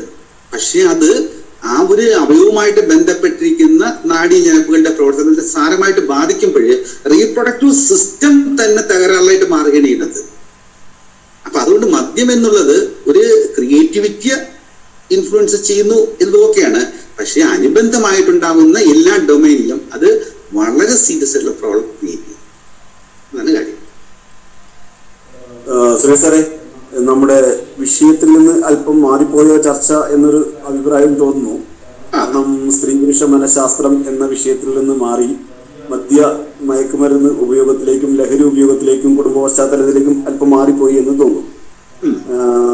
ഓക്കെ, ഞാൻ വേറൊരു ചോദ്യം ഇതിലൊരു സംശയമായിട്ട് ഉന്നയിക്കാൻ ആഗ്രഹിക്കുകയാണ്. നമുക്ക് മുൻകാലങ്ങളിൽ നിന്ന് വ്യത്യസ്തമായിട്ട് നമ്മുടെ സമൂഹത്തിൽ പുരുഷനും സ്ത്രീയും സ്വർഗാനുരാഗികളായി ജീവിക്കുന്ന ഒരവസ്ഥ കൂടി വരുന്ന ഒരു കാലമാണ് നമുക്ക് കാണാൻ വേണ്ടി സാധിക്കും. ഒരുപാട് എനിക്ക് തോന്നുന്നു പുരുഷന്മാർ പരസ്പരം വിവാഹം കഴിച്ച് ജീവിക്കുന്നുണ്ട്, സ്ത്രീകളും പരസ്പരം വിവാഹം കഴിച്ച് ജീവിക്കുന്നുണ്ട്. അത് പുരുഷന്മാരെക്കാൾ കൂടുതൽ സ്ത്രീകളുടെ ഇടയിലാണ് അത്തരത്തിലുള്ള ഒരു ചിന്താഗതി ഉള്ളതായിട്ട് കാണുന്നത്. ഇവിടെ നമ്മൾ ഈ സ്ത്രീ പുരുഷ മനഃശാസ്ത്രത്തെ കുറിച്ച് ചർച്ച ചെയ്യുന്ന സമയത്ത് ഇവരുടെ തമ്മിലുള്ള ആ ഒരു റിലേഷൻ, അവിടെ നമുക്ക് ഏത് തരത്തിലുള്ള മേധാവിത്വം, ആരായിരിക്കും അവിടെ മേധാവിത്വം പുലർത്തുന്നത്, അല്ലെങ്കിൽ ഈ ബന്ധങ്ങൾ കൂടുതൽ കാലം നിലനിൽക്കാനുള്ള സാധ്യതയുണ്ടോ, അത് എത്ര കാലം നിലനിൽക്കാം? പുരുഷൻ സ്ത്രീയെയോ സ്ത്രീ പുരുഷനെയോ പരസ്പരം അംഗീകരിച്ചുകൊണ്ട് ബാലൻസ് ആയിട്ട് പോകുന്ന ഒരു കുടുംബ വ്യവസ്ഥിതി പോലെ ഈ ഒരു ബന്ധങ്ങൾ നിലനിൽക്കാൻ സാധ്യതയുണ്ടോ? ഇതോടൊപ്പം തന്നെ സാറ് പറഞ്ഞതുപോലെ പുരുഷന്റെ ലെഫ്റ്റ് ഹെമിസ്ഫിയർ അതേപോലെ സ്ത്രീയുടെ റൈറ്റ് ഹെമിസ്ഫിയർ തമ്മിലുള്ള ഈ ഒരു റിലേഷൻ, ആ ഒരു കെമിസ്ട്രി, ഇവരുടെ ഇടയിൽ ഇത് എത്തരത്തിലാണ് വർക്ക് ചെയ്യുക? സാറിന്റെ ചോദ്യം വളരെ പ്രാധാന്യം അർഹിക്കുന്ന ചോദ്യമാണ്, വളരെ ഇന്റലിജന്റ് ചോദ്യമാണ്, വളരെ സോഷ്യൽ പ്രസക്തിയുള്ള ചോദ്യമാണ്, നമ്മുടെ സബ്ജക്റ്റുമായിട്ട് പൂർണ്ണമായിട്ടും ഉൾക്കൊള്ളുന്ന ഒരു ചോദ്യം തന്നെയാണ്.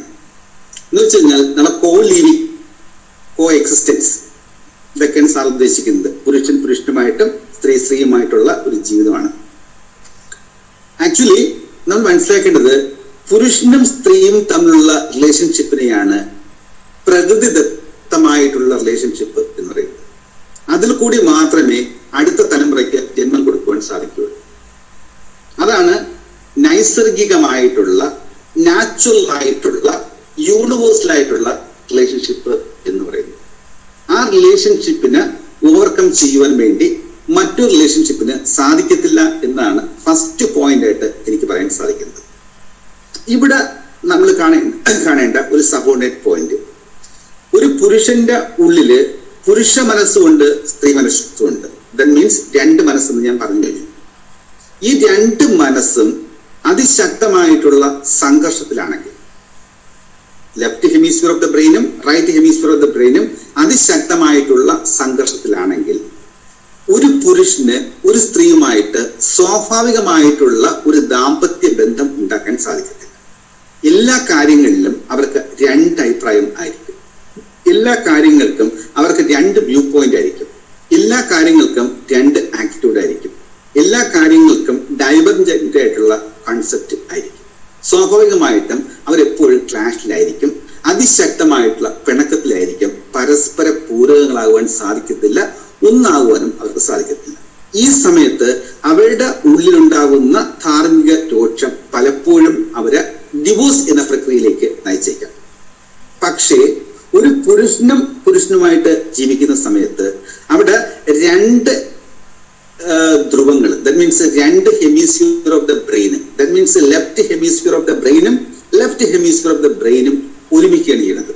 അങ്ങനെയാണെങ്കിൽ ഒരു സ്ത്രീയുമായിട്ട് ജീവിക്കുന്നതിന്റെ അത്ര ആത്മസംഘർഷം ആ പുരുഷന് മറ്റൊരു പുരുഷനുമായിട്ട് ജീവിക്കുമ്പോൾ ഉണ്ടാകുന്നില്ല.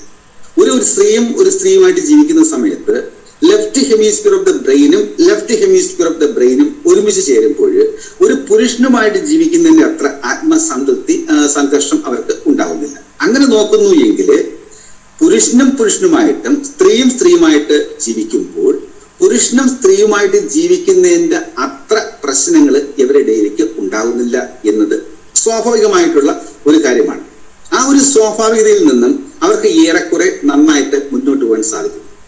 പക്ഷേ 1 വർഷമോ 2 വർഷമോ കഴിയുന്ന സമയത്ത് അവർക്ക് അതിശക്തമായിട്ടുള്ള ബോറ് ഫീൽ ചെയ്യും, അതിശക്തമായിട്ടുള്ള ഇൻട്രസ്റ്റ് ഇല്ലായ്മ ഉണ്ടാകുന്നുണ്ട്, അതിശക്തമായിട്ടുള്ള ആകർഷണം ഇല്ലായ്മ ഉണ്ടാകുന്നുണ്ട്. അപ്പോൾ മെയിലും ഫീമെയിലും തമ്മിൽ മാത്രമേ ശക്തമായിട്ടുള്ള ആകർഷണം ഉണ്ടാവുകയുള്ളൂ. മെയിലും തമ്മിലുള്ള ആകർഷണം സ്വാഭാവികമാണ്, അത് കാലക്രമേണ റിപ്പൽഷനായിട്ട് മാറുകയാണ്. അപ്പോൾ 1 വർഷം ഓക്കെയാണ്. 1 വർഷം കഴിഞ്ഞ് മുന്നോട്ട് പോകുമ്പോൾ അവർക്കിടയിലുള്ള ബോണ്ടിങ് കുറഞ്ഞു വരുന്നുണ്ട്, അവർക്കിടയിലുള്ള ഇൻട്രസ്റ്റ് കുറഞ്ഞു വരുന്നുണ്ട്, അവർക്കിടയിലുള്ള അട്രാക്ഷൻ കുറഞ്ഞു വരുന്നുണ്ട്. സ്വാഭാവികമായിട്ടും അവർക്ക് 2 വ്യക്തിത്വങ്ങളായിട്ട് പരിണമിച്ചുകൊണ്ട് അവര് ഗെറ്റ് സെപ്പറേറ്റഡ് എന്ന രീതിയിൽ പോകുന്ന അവസ്ഥയാണ് കൂടുതലായിട്ട് കാണുവാൻ സാധിക്കുന്നത്. വീണ്ടും വേണമെങ്കിൽ അവർക്ക് മറ്റൊരു പുരുഷനെയോ മറ്റൊരു സ്ത്രീയോ ഒക്കെ അവർക്ക് സെലക്ട് ചെയ്തുകൊണ്ട് മുന്നോട്ട് പോകാൻ സാധിക്കും. പക്ഷേ ആധുനിക ലോകത്ത് ഇതേപോലെയുള്ള മെയിൽ ടു മെയിൽ കണക്ഷനും ഫീമെയിൽ ടു ഫീമെയിൽ കണക്ഷനും കൂടി വരുന്നു എന്നുള്ളത് ഒരു സ്വാഭാവിക പ്രതിഭാസമായിട്ട് നമുക്ക് കാണുവാൻ സാധിക്കുന്നുണ്ട്. ഇതേപോലുള്ള ബന്ധങ്ങൾ ഉണ്ടാകുന്നു എങ്കിലും അത് ബ്രേക്ക് ഡൗൺ ആവുന്ന കാര്യം പുറത്തു വരുന്നില്ല എന്നതും സ്വാഭാവികമാണ്. അതുകൊണ്ട് മെയിൽ ടു ഫീമെയിൽ അട്രാക്ഷനിൽ എന്തൊക്കെ പ്രശ്നം ഉണ്ടായിരുന്നാലും അത് സ്വാഭാവികമായിട്ട് പരിഹരിച്ച് മുന്നോട്ട് പോകുന്നുവെങ്കിൽ ആ റിലേഷൻ തന്നെയാണ് ഏറ്റവും നല്ല റിലേഷൻഷിപ്പ്. അത് നാച്ചുറൽ ആണ്, ബാക്കിയുള്ള എല്ലാം അൺനാച്ചുറൽ ആണ്, അത് പ്രകൃതി വിരുദ്ധമാണ് എന്നുകൂടി നമുക്ക് പറയേണ്ടി വരും, എത്ര നിയമസാധ്യത ഉണ്ടെങ്കിൽ തന്നെ.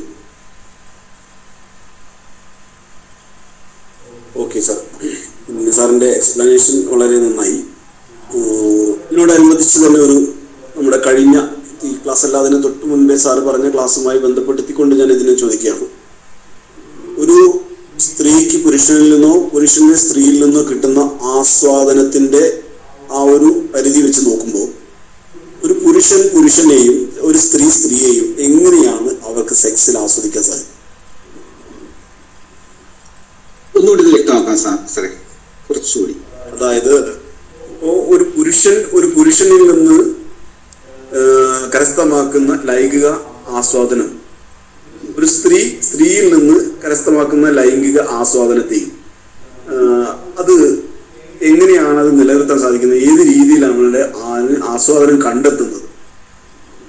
പുരുഷനും തമ്മിലുള്ള ബന്ധത്തില് ലൈംഗിക ആസ്വാദനം കണ്ടെത്തുന്നതും സ്ത്രീയും തമ്മിലുള്ള ബന്ധത്തില് ലൈംഗിക ആസ്വാദനം കണ്ടെത്തുന്നത്, അതാണ് ചോദിക്കുന്നത്. അതെങ്ങനെയാണ് നിലനിർത്തുന്നത്?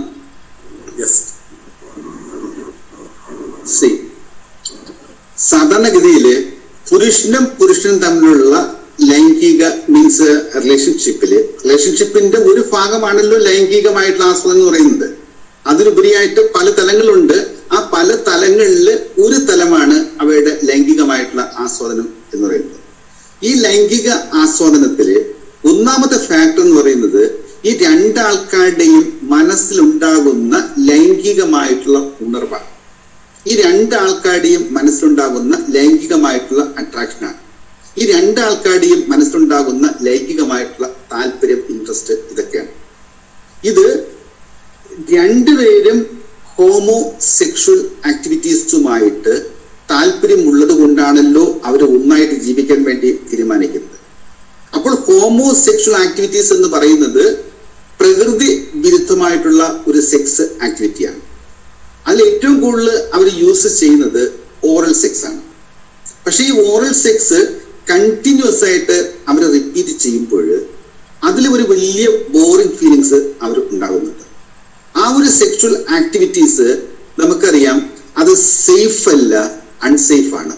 ഹൈജീനിക് അല്ല, അൺഹൈജീനിക് ആണ്. സ്വാഭാവികമായിട്ടും അവിടെ റിസ്ക് ഫാക്ടേഴ്സ് കൂടുതലാണ്. എന്ന് പറഞ്ഞാൽ വളരെ പെട്ടെന്ന് തന്നെ ലൈംഗികമായിട്ടുള്ള STD, സെക്ഷുവലി ട്രാൻസ്മിറ്റഡ് ഡിസീസസ് ഉണ്ടാകാനുള്ള ചാൻസ് വളരെ കൂടുതലാണ്. ഈ ഒരു സിറ്റുവേഷനിൽ അത് എത്രമാത്രം അവർക്ക് മനസ്സ് തുറന്ന് ആസ്വദിക്കുവാൻ സാധിക്കുന്നു എന്നുള്ളത് അവരെ സംബന്ധിച്ചിടത്തോളം ഒരു വലിയ ചിന്താ വിഷയമാണ്. പക്ഷെ അവർക്കുണ്ടാകുന്ന മറ്റു പ്രശ്നങ്ങളിൽ നിന്നും ഒഴിഞ്ഞു മാറുവാൻ വേണ്ടിയുള്ള ഒരു ടെമ്പററി അസൈലമായിട്ടാണ്, അല്ലെങ്കിൽ ടെമ്പററി ഷെൽട്ടർ ആയിട്ടാണ് അവർക്ക് ഈ റിലേഷൻഷിപ്പ് മനസ്സിലാക്കാൻ സാധിക്കുന്നത്. അതുപോലെ സ്ത്രീയും സ്ത്രീയിലേക്ക് വരുന്ന സമയത്ത് ലെപ്സിനിസം, നാച്ചുറലി അവിടെയും നമ്മൾ ഉദ്ദേശിക്കുന്നത് ഇതേപോലുള്ള ഒരു സെക്ഷൽ ആക്ടിവിറ്റീസ് ആണെങ്കിലും അവിടെ ഹൈ റിസ്ക് സെക്ഷൽ ബിഹേവിയറിസം വരുന്നത് കൊണ്ട് അതിൽ കൂടി ഉണ്ടാകുന്ന എൻജോയ്മെന്റ് അത്ര സാറ്റിസ്ഫാക്ടറി ആകണമെന്ന് പറയാൻ ഒക്കത്തില്ല. ടു എ ഗ്രേറ്റ് എക്സ്റ്റെന്റ് അവർക്ക് അത് ഉൾക്കൊള്ളുക, ആസ്വദിക്കുക, ഫോർ ടൈം ബീയിങ് അവർക്ക് ഒന്നായിട്ട് കുറെ കാലം കഴിഞ്ഞു പോകുക. പക്ഷെ സൊസൈറ്റിയിൽ അവർക്ക് ഒരുമിച്ച് ഒരു മോളിക്യൂൾ പോലെ നിലനിൽക്കാൻ വേണ്ടി ഇതൊരു മാർഗമാണ്. അവർക്കൊരു ഓപ്പോസിറ്റ് സെക്സിനോട് കൂടി അട്രാക്ഷൻ ഉണ്ടാകത്തോളം കാലം അവർക്ക് ഇതേപോലുള്ള സെയിം സെക്ഷുവാലിറ്റിയുമായിട്ട് മുന്നോട്ട് പോകാനാണ് താല്പര്യം. ഒരു സംശയത്തോടെ വേണ്ടൻ നൽകുന്നതാണ് ട്രാൻസ്ജെൻഡർ എങ്ങനെയാണ് ഫോൺ ചെയ്യുന്നത്. അതായത് അവരാദ്യം കുട്ടിക്കാലത്ത് കൊണ്ട് ആൺകുട്ടിയായിട്ടോ പെൺകുട്ടിയായിട്ടോ വന്നിട്ടുണ്ടാവും. പിന്നീട് അവർ ട്രാൻസ്ജെൻഡേഴ്സ് ആയിട്ട് വീട്ടിൽ നിന്ന് പുറന്തള്ളപ്പെടുന്നു എന്ന് കേട്ടിട്ടുണ്ട്. അപ്പൊ അതിന്റെ വ്യക്തമായി സൗണ്ട് ക്ലിയർ ആവുന്നില്ല. അതായത് ട്രാൻസ്ജെൻഡേഴ്സ് ഉണ്ടല്ലോ, ട്രാൻസ്ജെൻഡേഴ്സ് എങ്ങനെയാണ് ഫോൺ ചെയ്യുന്നത് എന്നാണ് ഞാൻ ചോദിക്കുന്നത്. അത് കുട്ടിക്കാലത്ത് ഒന്നുകിൽ ആൺകുട്ടികളായിട്ടോ പെൺകുട്ടികളായിട്ടോ ആയിരിക്കും വന്നിട്ടുണ്ടാവുക. ഇതിനൊരു സാഹചര്യം കഴിഞ്ഞൊരു കാലം കഴിഞ്ഞ് കഴിഞ്ഞാൽ അവരെ ട്രാൻസ്ജെൻഡേഴ്സ് ആയിട്ട് പുറന്തള്ളപ്പെടുന്ന അവർ വീട്ടിൽ നിന്നും ഒഴിവാക്കപ്പെടുന്നു എന്ന് കേട്ടിട്ടുണ്ട്. അവർ എങ്ങനെയാണ് അവർ ഫോം ആവുന്നത് എന്നുള്ളത് അറിയാൻ വേണ്ടിയിട്ട് ചോദിച്ചു. നാച്ചുറലി ഒരു വ്യക്തിയും ട്രാൻസ്ജെൻഡേഴ്സ് ആയിട്ട് ജനിക്കുന്നില്ല. ജനിക്കുന്ന സമയത്ത് ആ വ്യക്തിയുടെ മനസ്സിൽ, ആ വ്യക്തിയുടെ ജെനറ്റിക് സ്ട്രക്ചറിൽ തുല്യമായിട്ടുള്ള ക്രോമോസോംസ് ആണ് ഉള്ളത്. എക്സും ആണെങ്കിൽ അത് പെൺകുട്ടിയായിട്ടും എക്സും വൈ ആണെങ്കിൽ അത് ആൺകുട്ടിയായിട്ടും. പക്ഷേ ആധുനിക ലൈംഗിക ശാസ്ത്രം പറയുന്നത് ഒരു പെൺകുട്ടി എക്സും ചേർന്നതിന് ശേഷം അതിനോടൊപ്പം വൈ ചേർന്ന് വരുന്നുവെങ്കിൽ ഒരു ട്രാൻസ്ജെൻഡർ ബിഹേവിയറിസം ഫ്യൂച്ചറിൽ കാണിച്ചേക്കാം. അതുപോലെ വൈ എന്നുള്ള ഒരു ആൺകുട്ടി വരുന്ന സമയത്ത് അതിന്റെ കൂടെ ഒരു സ്മോൾ എക്സ് കൂടി ചേർന്ന് വരുന്നുവെങ്കിൽ അത് ഭാവിയിൽ ട്രാൻസ്ജെൻഡറിസം എന്നുള്ള ക്വാളിറ്റി കാണിച്ചേക്കാം. ഇതാണ് ആധുനികമായിട്ടുള്ള ലൈംഗിക ശാസ്ത്രം പറഞ്ഞു വെക്കുന്ന ഒരു കോൺസെപ്റ്റ്. ഇത് മെഡിക്കൽ സയൻസിന്റെ ഒരു കോൺസെപ്റ്റ് ആണ്. ഇനി നമുക്ക് നമ്മുടെ കോൺസെപ്റ്റിലേക്ക് വരാം. ഒരു കുട്ടി ജനിക്കുന്ന സമയത്ത് നാച്ചുറലി ആ കുട്ടി ഒരു ട്രാൻസ്ജെൻഡറിലേക്ക് പോകുമോ, അല്ലെങ്കിൽ ട്രാൻസ്ജെൻഡറിന്റെ ക്വാളിറ്റീസ് ഉണ്ടോ എന്ന് ആർക്കും പറയാക്കത്തില്ല. പക്ഷേ ആ കുട്ടിയെ സമൂഹം ട്രീറ്റ് ചെയ്യുന്ന രീതി, എക്സ്പെഷ്യലി ആ കുട്ടിയുടെ പാരന്റ്സ് ആ കുട്ടിയോട് കൂടി ഏത് ജെൻഡർ ബേസ്ഡിലാണോ ട്രീറ്റ് ചെയ്യുന്നത് അതനുസരിച്ച് അവന്റെ ചിന്തയ്ക്ക് മാറ്റമുണ്ടാകുന്നുണ്ട്, ബോഡി ലാംഗ്വേജിന് മാറ്റം ഉണ്ടാകുന്നുണ്ട്, ബോഡി സ്ട്രക്ചറൈസേഷന് മാറ്റം ഉണ്ടാകുന്നുണ്ട്, സെക്ഷൽ അവയർനെസ്സിന് മാറ്റം ഉണ്ടാകുന്നുണ്ട്, സെൽഫ് എസ്റ്റീമില് മാറ്റം ഉണ്ടാകുന്നുണ്ട്, അവന്റെ ഫീലിങ്സിൽ മാറ്റം ഉണ്ടാകുന്നു. എല്ലാത്തിനുപരിയായിട്ട് അൾട്ടുഗെദർ അവനുണ്ടാകുന്ന ക്വാളിറ്റീസ്, അൾട്ടുഗെദർ അവനുണ്ടാകുന്ന മെന്റൽ വൈബ്രേഷൻസ്, ഇതെല്ലാം ആ കുട്ടിയുടെ ജെൻഡർ ഡിറ്റർമിനേഷന് വളരെയധികം സാധിക്കുന്നുണ്ട്. അതുകൊണ്ട് ഏറ്റവും പ്രധാനപ്പെട്ട നിർദ്ദേശം ഇതെന്ന് പറഞ്ഞു കഴിഞ്ഞാൽ ഒരു കുട്ടിയെ ഒരു ചുറ്റുവട്ടത്തില് ആൺകുട്ടിയാണെങ്കിൽ അതിന് പെൺകുട്ടിക്ക് ഉപയോഗിക്കുന്ന ഡ്രസ്സ്, പെൺകുട്ടി ഉപയോഗിക്കുന്ന ആഭരണങ്ങൾക്ക്, അവർക്ക് ഉപയോഗിക്കുന്ന കോസ്മെറ്റിക്സ് ഇതെല്ലാം ഉപയോഗിക്കുകയാണെങ്കിൽ സ്വാഭാവികമായിട്ടും ഒരു ജെൻഡർ വേരിയേഷൻ ഉണ്ടാകാനുള്ള ചാൻസ് കൂടുതലാണ്. അതുപോലെ അവൻ ഇതിനെ ഒബ്സർവ് ചെയ്യുന്ന സമയത്ത് ചില ക്വാളിറ്റി മീൻസ് ഇപ്പൊ ഒരു ആൺകുട്ടി ചില സ്ത്രീകളെ ഒബ്സർവ് ചെയ്യുന്ന സമയത്ത് ചില ഫീമെയിൽ ക്വാളിറ്റീസ് ഡോമിനേറ്റ് ചെയ്യുന്നുണ്ട്. ആ ഫീമെയിൽ ക്വാളിറ്റീസ് അവനങ്ങനെ ഇമിറ്റേറ്റ് ചെയ്യുന്നുണ്ട്. ഇമിറ്റേറ്റ് ചെയ്ത് അവന്റെ ക്യാരക്ടറിന്റെ ഭാഗമായിട്ട് മാറ്റാറുണ്ട്. സ്വാഭാവികമായിട്ടും ആ ഒരു ഇമിറ്റേഷൻസ് അവന്റെ ആ ഒരു ജെൻഡർ വേരിയേഷനെ സ്വാഭാവികമായിട്ടും ബാധിക്കുന്നുണ്ട്. അപ്പം ഒരു വ്യക്തി ട്രാൻസ്ജെൻഡേഴ്സ് ആയിട്ട് മാറുന്നത് പൂർണ്ണമായിട്ടും അവന്റെ എൻവയോൺമെന്റില് അവന് കൊടുക്കുന്ന ട്രീറ്റ്മെന്റ് ആണ് എന്നതാണ് വാസ്തവമായിട്ട് കാണിക്കുന്നത്. Okay, thank you sir. നമസ്തേ, ഞാൻ ബാബു. നമ്മൾ ഇപ്പൊ ഒരു ട്രെൻഡ് ആയിട്ട് പറയുന്നുണ്ട് gender neutral uniform, gender neutral spring എന്നൊക്കെ പറഞ്ഞിട്ട്. അതിനെ കുറിച്ചിട്ട് എന്തെങ്കിലും സാർ പറഞ്ഞു തരാൻ കഴിയുമോ? അതിന് പ്രായോഗികതയുണ്ടോ? ഒന്ന് എക്സ്പ്ലെയിൻ ചെയ്യാമോ അതിന്റെ ഒരു കോൺസെപ്റ്റ്? ജെൻഡർ ന്യൂട്രൽ എന്ന് പറഞ്ഞു കഴിഞ്ഞാൽ ഇപ്പൊ നമ്മൾ ഈ പേപ്പറിലൊക്കെ കണ്ടിട്ടുള്ള അറിവുള്ളൂ, ഞാൻ സ്കൂളിൽ അങ്ങനെ ഉള്ളതായിട്ട് കണ്ടിട്ടില്ല. പക്ഷെ ജെൻഡർ ന്യൂട്രൽ യൂണിഫോം എന്ന് പറഞ്ഞു കഴിഞ്ഞാൽ എല്ലാവരും പാന്റ് 3/4 അല്ലെങ്കിൽ 3/4 പാന്റ്, ജീൻസ് ടോപ്പ്, അങ്ങനെയൊക്കെയുള്ള ഷർട്ട്, ടീഷർട്ട് അങ്ങനെയൊക്കെ ഉള്ളതായിട്ടാണ് പിക്ചറിൽ കണ്ടിട്ടുള്ളത്. അപ്പൊ ജെൻഡർ ന്യൂട്രൽ യൂണിഫോം എന്ന് പറഞ്ഞിട്ട് ഇപ്പൊ അല്ലാതെ അത് ഇടയ്ക്ക് പ്രചാരത്തിൽ ഉണ്ട്, ഇടയ്ക്കല്ല ഇപ്പോഴും ഉണ്ട്. അപ്പൊ ആ രീതിയിൽ നമ്മൾ പോവുകയാണെന്നുണ്ടെങ്കിൽ ശരിക്കും അത് ഒരു ന്യൂട്രൽ ജെൻഡറായി മാറില്ല എന്നുള്ളതാണ് എൻ്റെ ഒരു സംശയം. അപ്പൊ സാറി പറഞ്ഞ ഇത് വെച്ചിട്ട് അതിന്റെ തുടർച്ചയായിട്ട് നോക്കുകയാണെന്നുണ്ടെങ്കിൽ അപ്പൊ ആൺകുട്ടിയും പെൺകുട്ടിയും അല്ലാത്ത ഒരു സമൂഹം നമുക്ക് വളർന്നു വരുമോ ഈ ജെൻഡർ ന്യൂട്രൽ യൂണിഫോം വരുമ്പോ എന്നുള്ളതാണ് ചോദ്യം. നല്ലൊരു ചോദ്യമാണ്. കാര്യം സാറിന്റെ ആ ഒരു കോൺസെപ്റ്റ് എനിക്ക് വളരെ വ്യക്തമായിട്ടുണ്ട്. എന്ന് പറഞ്ഞാൽ പുരുഷന്മാര് ധരിച്ചുകൊണ്ടിരിക്കുന്ന ഡ്രസ്സ് സ്ത്രീകൾ ധരിക്കുക, സ്ത്രീകൾ ധരിച്ചുകൊണ്ടിരിക്കുന്ന ഡ്രസ്സ് പുരുഷന്മാര് ധരിക്കുക, ഇത് രണ്ടും പരസ്പരം കോറിലേറ്റ് ചെയ്യുന്ന സമയത്ത് ഒരു ന്യൂട്രലൈസ്ഡ് ഫീലിങ്സ് ആണ് ഉണ്ടാകുന്നത്. നമ്മൾ ആസിഡും ബേസും നമ്മൾ ചെയ്യുന്ന സമയത്ത് ന്യൂട്രലൈസേഷൻ ഉണ്ടാകുന്നത് പോലെയുള്ള ഒരു കോൺസെപ്റ്റിലേക്കാണ് അതിൽ ഉദ്ദേശിക്കുന്നത്. ന്യൂട്രലൈസ്ഡ് ആയിട്ടാണ് വരുന്നത്. നാച്ചുറലി നമ്മൾ അങ്ങനെ ചിന്തിക്കാമെങ്കിലും ഒരു കുട്ടി ജനിക്കുന്ന സമയത്ത് ഹെറിഡിറ്ററിയുമായിട്ട് ബന്ധപ്പെട്ട് ധാരാളം ഫാക്ടേഴ്സ് ഉണ്ട്, അവന്റെ എൻവയോൺമെന്റുമായിട്ട് ബന്ധപ്പെട്ട് ധാരാളം ഫാക്ടേഴ്സ് ഉണ്ട്. ഇതൊക്കെ ഡിറ്റർമിൻ ചെയ്യുന്നത് അവന്റെ ജീനാണ്. അപ്പൊ ജീനിൽ കൂടി അവനിലിപ്പം ഫെമൈൻ ക്യാരക്ടർ ആണെങ്കിൽ അതായിരിക്കും, ജീനിൽ കൂടി അവർക്ക് ഫീമെയിൽ ക്യാരക്ടർ ആണെങ്കിൽ അതായിരിക്കും. അത് ഒരു ഡോമിനേറ്റിംഗ് സെക്ടർ ഓഫ് ദ ബിഹേവിയർസിൽ തന്നെ ഉണ്ടായിരിക്കും. അപ്പൊ അതൊരിക്കലും നമുക്ക് ചേഞ്ച് ചെയ്യാൻ സാധിക്കത്തില്ല. അങ്ങനെയാണെങ്കിൽ നമ്മൾ ആ ഒരു എൻവയോൺമെന്റുമായിട്ട് ബന്ധപ്പെട്ട് സ്ത്രീ ധരിക്കേണ്ട ഡ്രസ്സ് പുരുഷൻ ധരിച്ചിരുന്നാലും പുരുഷൻ ധരിക്കേണ്ട ഡ്രസ്സ് സ്ത്രീ ധരിച്ചിരുന്നാലും അവർക്ക് ഒരു ഡ്രസ്സിന്റെ കാര്യത്തിൽ മാത്രമാണ് ഒരു ന്യൂട്രലൈസേഷൻ പ്രോസസ് നടക്കുന്നത്. ഇത് ഒരു ഉപരി വിപ്ലവമാണ്. അത് നമുക്ക് എപ്പോഴും വേണമെങ്കിലും മാറ്റിയെടുക്കാവുന്നതാണ്. ഇതിന് മറ്റൊരു രീതിയിലേക്ക് നമുക്ക് കൺവേർട്ട് ചെയ്യാൻ സാധിക്കുന്നുണ്ട്. പക്ഷെ അകത്ത ഇന്നർ എഞ്ചിനീയറിംഗ് അതൊരിക്കലും ചേഞ്ച് ഇല്ല. അപ്പൊ അകത്തെ ഇന്നർ എഞ്ചിനീയറിംഗ് എന്ന് പറയുന്നത്, ജനറ്റിക് എഞ്ചിനീയറിംഗ് എന്ന് പറയുന്നത് കോൺസ്റ്റന്റ് ആണ്. പക്ഷെ പുറമേ നടക്കുന്ന ഇത് മാറ്റങ്ങൾക്ക് വിധേയമാണ്. അത് ഓരോ കാലഘട്ടങ്ങളിലും ഇങ്ങനെ മാറിയിരിക്കുന്നത് കൊണ്ട് അത് നമുക്കൊരിക്കലും ഒരു കോൺസ്റ്റന്റ് ഫാക്ടർ എന്ന് പറയാൻ പറ്റത്തില്ല. അതൊരു ഉപരി വിപ്ലവ ഫാക്ടർ എന്ന് മാത്രം പറയാൻ സാധിക്കുന്നു. അതുകൊണ്ട് അതിൽ കൂടി ഉണ്ടാകുന്ന ദൂരവേഗമായിട്ടുള്ള ചേഞ്ച് നമുക്ക് മാറ്റിയെടുക്കാൻ സാധിക്കും എന്നാണ് പറയുന്നത്. അത് താൽക്കാലികമായിട്ടുള്ള ഒരു ടേം ആയിട്ട് നമുക്ക് കണക്കാക്കാം. Thank you sir.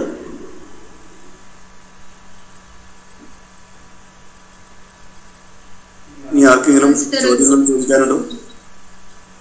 Namaste sir, ജിഷിയാണ് sir. ഇപ്പം നമ്മളിപ്പോ പ്രേമിച്ച് കല്യാണം കഴിക്കുന്നു, അതിലൊരു കുഞ്ഞ് ജനിക്കുന്നു.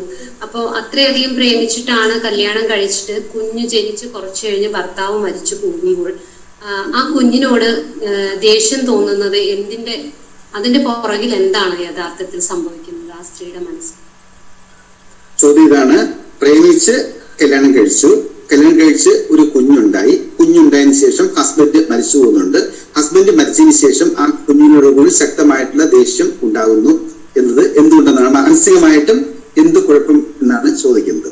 ഓക്കെ, ഇതൊരു പ്രേമവിവാഹത്തിന്റെ ആയിട്ട് ബന്ധപ്പെട്ട ഒരു ചോദ്യമാണ്.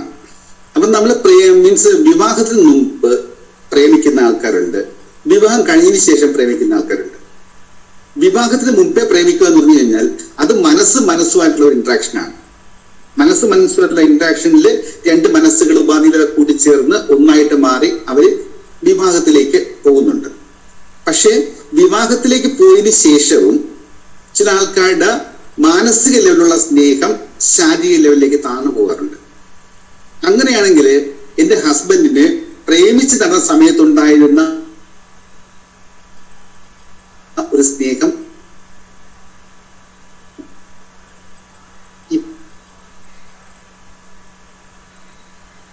ഇല്ല എന്ന് പെൺകുട്ടി എപ്പോഴും പറഞ്ഞു തുടങ്ങും. അത് ആത്മീയതയില് വിവാഹ ജീവിതത്തിലും നിലനിർത്തുവാൻ സാധിച്ചു. അതിൽ കൂടി ഒരു കുഞ്ഞു പിറക്കുന്ന സമയത്ത് ആ സ്നേഹത്തിന്റെ മാധുര്യം ഇരട്ടിയായിട്ട് വർദ്ധിക്കുന്നുണ്ട്. പക്ഷെ കുഞ്ഞു ജനിച്ച് വലിയ കാലം കഴിയാതെ തന്നെ ആ ഹസ്ബൻഡ് നമ്മളിൽ നിന്നും അകന്നു പോകുന്ന സമയത്ത് ഒരു വലിയ ശൂന്യതയാണ് അവിടെ നമുക്ക് ഉണ്ടാവുന്നത്. അത്രയും കാലം കിട്ടിയിരുന്ന ഒരു വലിയ സേഫ്റ്റി നമുക്ക് ഇല്ലാതായിട്ട് പോകുന്നുണ്ട്. അത്രയും കാലം കിട്ടിയിരുന്ന ഒരു അധികാരവും ഒരു നല്ല മാനസികാവസ്ഥയും നമുക്ക് ഇല്ലാതെ പോകുന്നുണ്ട്. അല്ലെങ്കിൽ നമുക്ക് അത്രയും കാലം നമ്മളിൽ അവരിൽ കൂടി ജീവിച്ച മധുരമായിട്ടുള്ള ഓർമ്മകൾക്ക് തിരശ്ശീല വീഴുന്നു എന്നുള്ള ഒരു അനുഭവം. ഇനിയുള്ള കാലങ്ങളിൽ ഞാൻ ഒറ്റപ്പെട്ടു പോയി എന്നുള്ള അനുഭവം. തിരിഞ്ഞു നോക്കുന്ന സമയത്ത് അദ്ദേഹം തന്നിട്ടുള്ളത് ഒന്ന് മാത്രമാണ്, ആ കുട്ടി മാത്രമാണ്. ആ കുട്ടി നമ്മൾ അതുപോലെ സ്നേഹിക്കാൻ ശ്രമിക്കുന്ന സമയത്ത് ഒരിക്കലും ആ സ്നേഹം പകരമായിട്ട് വരുന്നില്ല.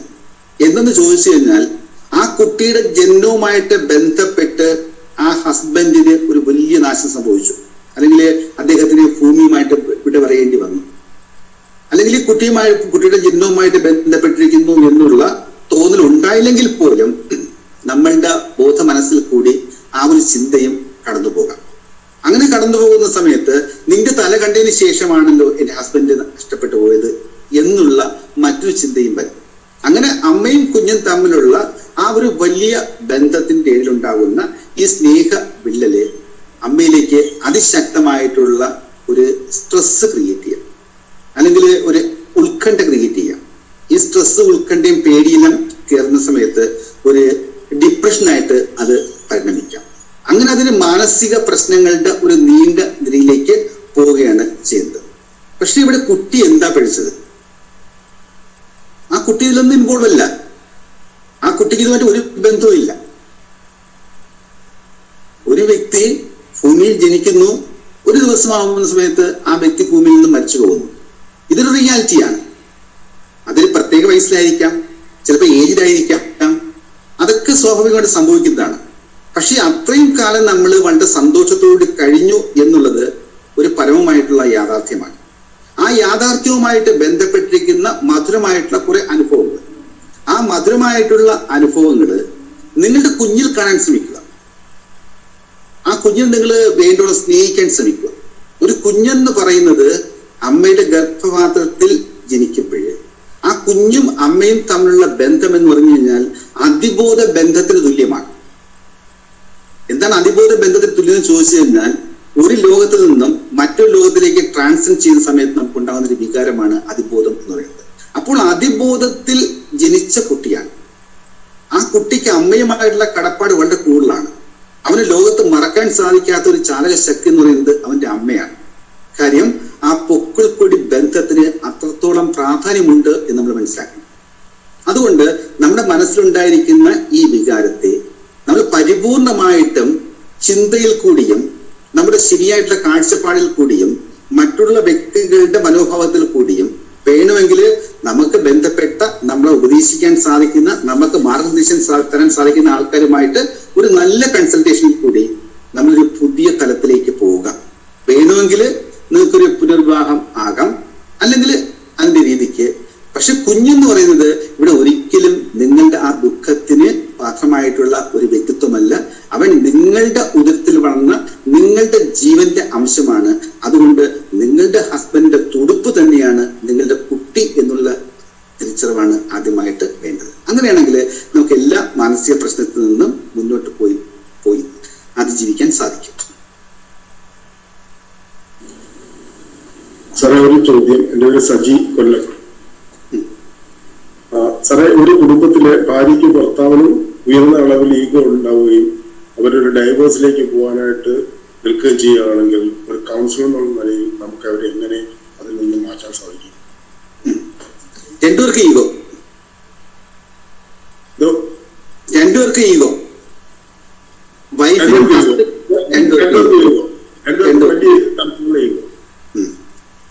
സാധാരണഗതിയിൽ ഈ രണ്ടുപേർക്ക് ഈഗോ വരുന്നത് രണ്ട് വലിയ പൊസിഷനിൽ ഇരിക്കുന്ന ആൾക്കാരായിരിക്കും. ഹൈ എഡ്യൂക്കേറ്റഡ് ആയിരിക്കും, അല്ലെങ്കിൽ ഹൈ എംപ്ലോയി ആയിരിക്കും, ഹൈ സോഷ്യൽ സ്റ്റാറ്റസ് ആയിരിക്കും, അല്ലെങ്കിൽ ഉയർന്ന സാമ്പത്തിക സ്ഥിതിയുള്ള ആൾക്കാരായിരിക്കും. ആ തലങ്ങളിലാണ് രണ്ടുപേർക്കും വളരെ ശക്തമായിട്ടുള്ള ഈഗോ ഉണ്ടാകുന്നത്. ഈഗോ ഉണ്ടായി കഴിഞ്ഞാൽ ആ വ്യക്തിത്വം നാശത്തിലേക്ക് പോകുന്നു എന്നാണ് ബേസിക്കലി നമുക്ക് മനസ്സിലാക്കാൻ സാധിക്കുന്നത്. ഈഗോ എത്രമാത്രം ഉയരുന്നുവോ അത് നമ്മുടെ നാശമാണ് കാണിക്കുന്നത്. നമ്മളുടെ ഡിസൻറ്റിഗ്രേഷൻസ് ഓഫ് ദ ബോഡി എന്നാണ് പറയുന്നത്. ആ ഈഗോയ്ക്ക് ഒരിക്കലും മനസ്സിനെയും ശരീരത്തിനെയും കോറിലേറ്റ് ചെയ്യുവാൻ സാധിക്കത്തില്ല. മനസ്സിനെയും ആത്മാവിനെയും പരസ്പരം ബന്ധിപ്പിക്കുവാൻ സാധിക്കത്തില്ല. അവൻ എപ്പോഴും വിനാശത്തിന്റെ പാതയിൽ കൂടി മാത്രമേ ചിന്തിക്കുകയുള്ളൂ. ഇത് സ്ത്രീക്കും പുരുഷനും ഒരേപോലെ വർക്കൗട്ട് ചെയ്യുന്ന സമയത്ത് അവർക്ക് 90% കാര്യങ്ങളിലും വ്യത്യസ്തമായിട്ടുള്ള അഭിപ്രായം ആയിരിക്കും. അവരുടെ ചിന്തയിൽ വ്യത്യസ്തമായിട്ടുള്ള തലങ്ങളായിരിക്കും. അവര് അണ്ടർസ്റ്റാൻഡ് ചെയ്യുന്നത് വ്യത്യസ്തമായിട്ടുള്ള തലങ്ങളിലായിരിക്കും. ട്രസ്റ്റ് ഒരിക്കലും അവർക്ക് ഉണ്ടാകത്തില്ല. കമ്മിറ്റ്മെന്റ് തൊട്ട് തീണ്ടിട്ടില്ലായിരിക്കും. ഇന്റിമസി, ആത്മബന്ധം അവർക്ക് ഒരിക്കലും ഉണ്ടായിരിക്കത്തില്ല. ടോളറൻസ് ഒരിക്കലും കാണത്തില്ല. മ്യൂച്വൽ അക്കോമഡേഷൻ, പരസ്പരം ഉൾക്കൊള്ളല് അവർക്കൊരിക്കലും സാധ്യമല്ല. ഇങ്ങനെ non coital sexual factors, coital sexual factors അല്ല, നോൺ കോയിറ്റൽ സെക്ഷൽ ഫാക്ടേഴ്സ് ഒരു രീതിയിലും പൊരുത്തപ്പെടാതിരിക്കുന്ന അവസ്ഥയാണ് ഹൈ ഈഗോ പീപ്പിൾ എന്ന് പറയുന്നത്. ഉയർന്ന ലെവലിലുള്ള ഈഗോ ഉള്ള ആൾക്കാർ. ഇവിടെ നമ്മൾ എത്ര ശ്രമിച്ചിരുന്നാലും ഒരുപക്ഷെ രാവിലെ 10 മണിക്ക് നമ്മൾ കൗൺസിലിംഗ് ആരംഭിച്ചു. ഒരു 4 മണിയാവുന്ന സമയത്ത് ഏകദേശം 2 ആൾക്കാരും തമ്മിൽ യോജിക്കുവാൻ വേണ്ടി തീരുമാനിച്ചു. ഒരു 4 മണിയാവുന്ന സമയത്ത് ഒരു ചെറിയ പോയിന്റിൽ തട്ടി നമ്മൾ രാവിലെ 10 മണിക്ക് എവിടെയാണോ നിന്നത് അവിടെ വന്ന് നിൽക്കും. പിന്നെ നമ്മൾ എത്ര ശ്രമിച്ചിരുന്നാലും ഇത് കീരിയും പാമ്പുമായിട്ട് പോരാടിക്കൊണ്ടിരിക്കും. ആ ഒരു കൗൺസിലിംഗ് സെക്ഷൻ വീണ്ടും അടുത്ത ദിവസം തുറന്നാലും ഇത് തന്നെയാണ് അവസ്ഥയായിട്ട് വരുന്നത്. കാര്യം ഞാൻ വലുത് നീ വലുത്, ഞാൻ ശരിയാണോ നീ ശരിയാണോ, ഇത് പരസ്പരം അവരിങ്ങനെ ഇവാലുവേറ്റ് ചെയ്യണത്. അപ്പൊ ഇവാലുവേറ്റ് ചെയ്യുന്ന സമയത്ത് നീയല്ല ശരി ഞാനാണ് ശരി എന്നുള്ള ഉത്തരം രണ്ടുപേർക്കും അപ്പോഴപ്പോഴും കിട്ടുന്നതുകൊണ്ട് അവരുടെ ഈഗോ സ്റ്റാറ്റസ് കൂടുകയാണ്. I am okay, you are not okay, ശരിയാവത്തില്ല. You are okay, I am not okay, ഒരിക്കലും ശരിയാവത്തില്ല. I am not okay, you are not okay, ഒരിക്കലും ശരിയാവത്തില്ല. I am okay, you are okay, we are all right. ഈ ഒരു കോൺസെപ്റ്റിൽ മാത്രമേ നമുക്കത് കൂട്ടിയോജിപ്പിക്കാൻ സാധിക്കുകയുള്ളൂ. അതല്ല എങ്കിൽ അവര് താൽക്കാലികമായിട്ട് ഒരു വെടിനിർത്തൽ ഉണ്ടാക്കിയാലും 1 മാസം കഴിയുന്ന സമയത്ത് വീണ്ടും അവര് പഴയ ട്രാക്കിൽ കൂടി തന്നെ മുന്നോട്ട് പോകും. പക്ഷെ ഇത്തരം ദമ്പതിമാര് ഒരു 50 ഓ 55 വയസ്സാകുന്ന സമയത്ത് പഴയ അവരുടെ ഈ കൂടി ചിന്തിക്കുന്നുവെങ്കിൽ അവരെന്ത് വിഡിത്തമാണ് കാണിച്ചു എന്നും അതിന്റെ ആവശ്യമില്ലായിരുന്നുവെങ്കിലും അയ്യോ അത് വലിയ മോശപ്പെട്ടു പോയെന്നുള്ള ഒരു റീതിങ്കിങ് അവർക്കുണ്ടാകുകയും ചെയ്യും.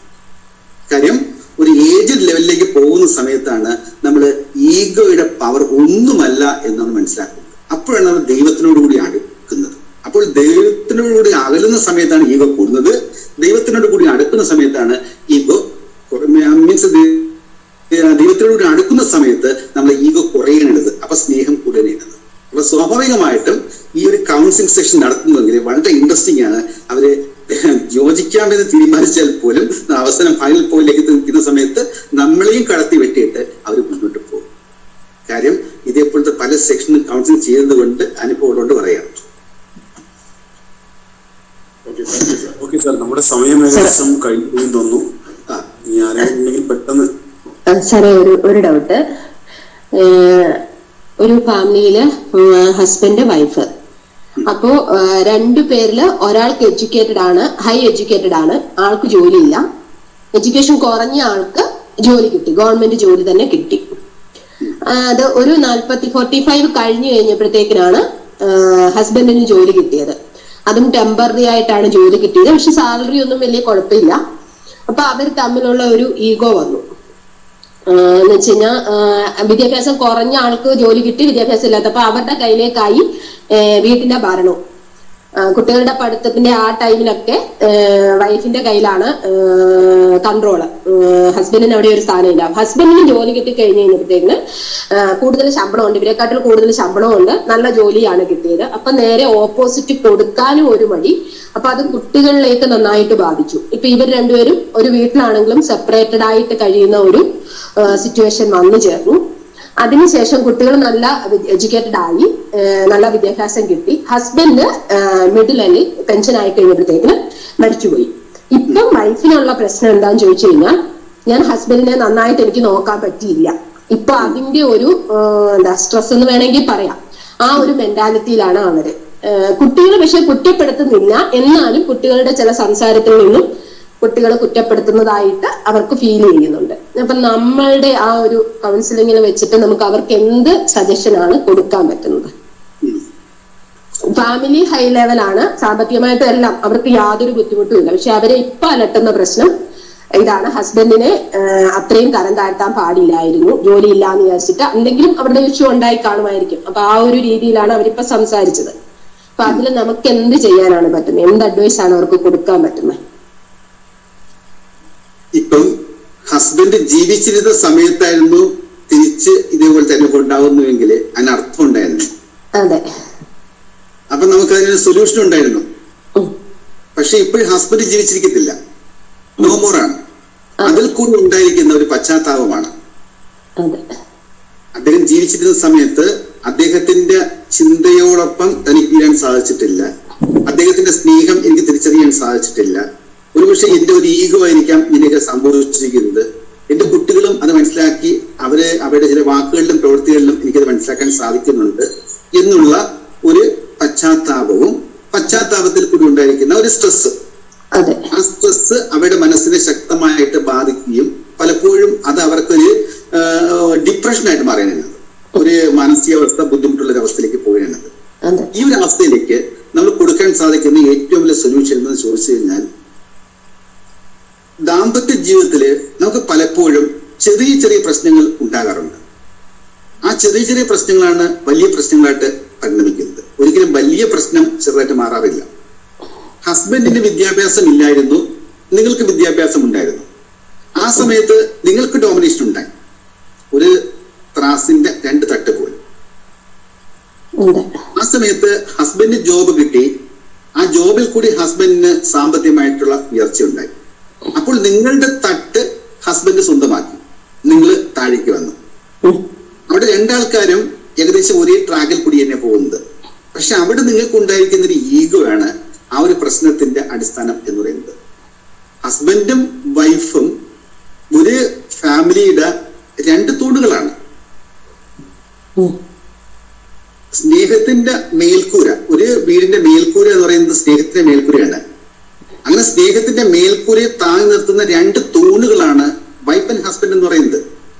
അവിടെ ഏത് തൂണിനാണ് പ്രാധാന്യം എന്ന് ചോദിച്ചു കഴിഞ്ഞാൽ അത് ആർക്കും പറയാൻ ഒക്കുന്നതല്ല.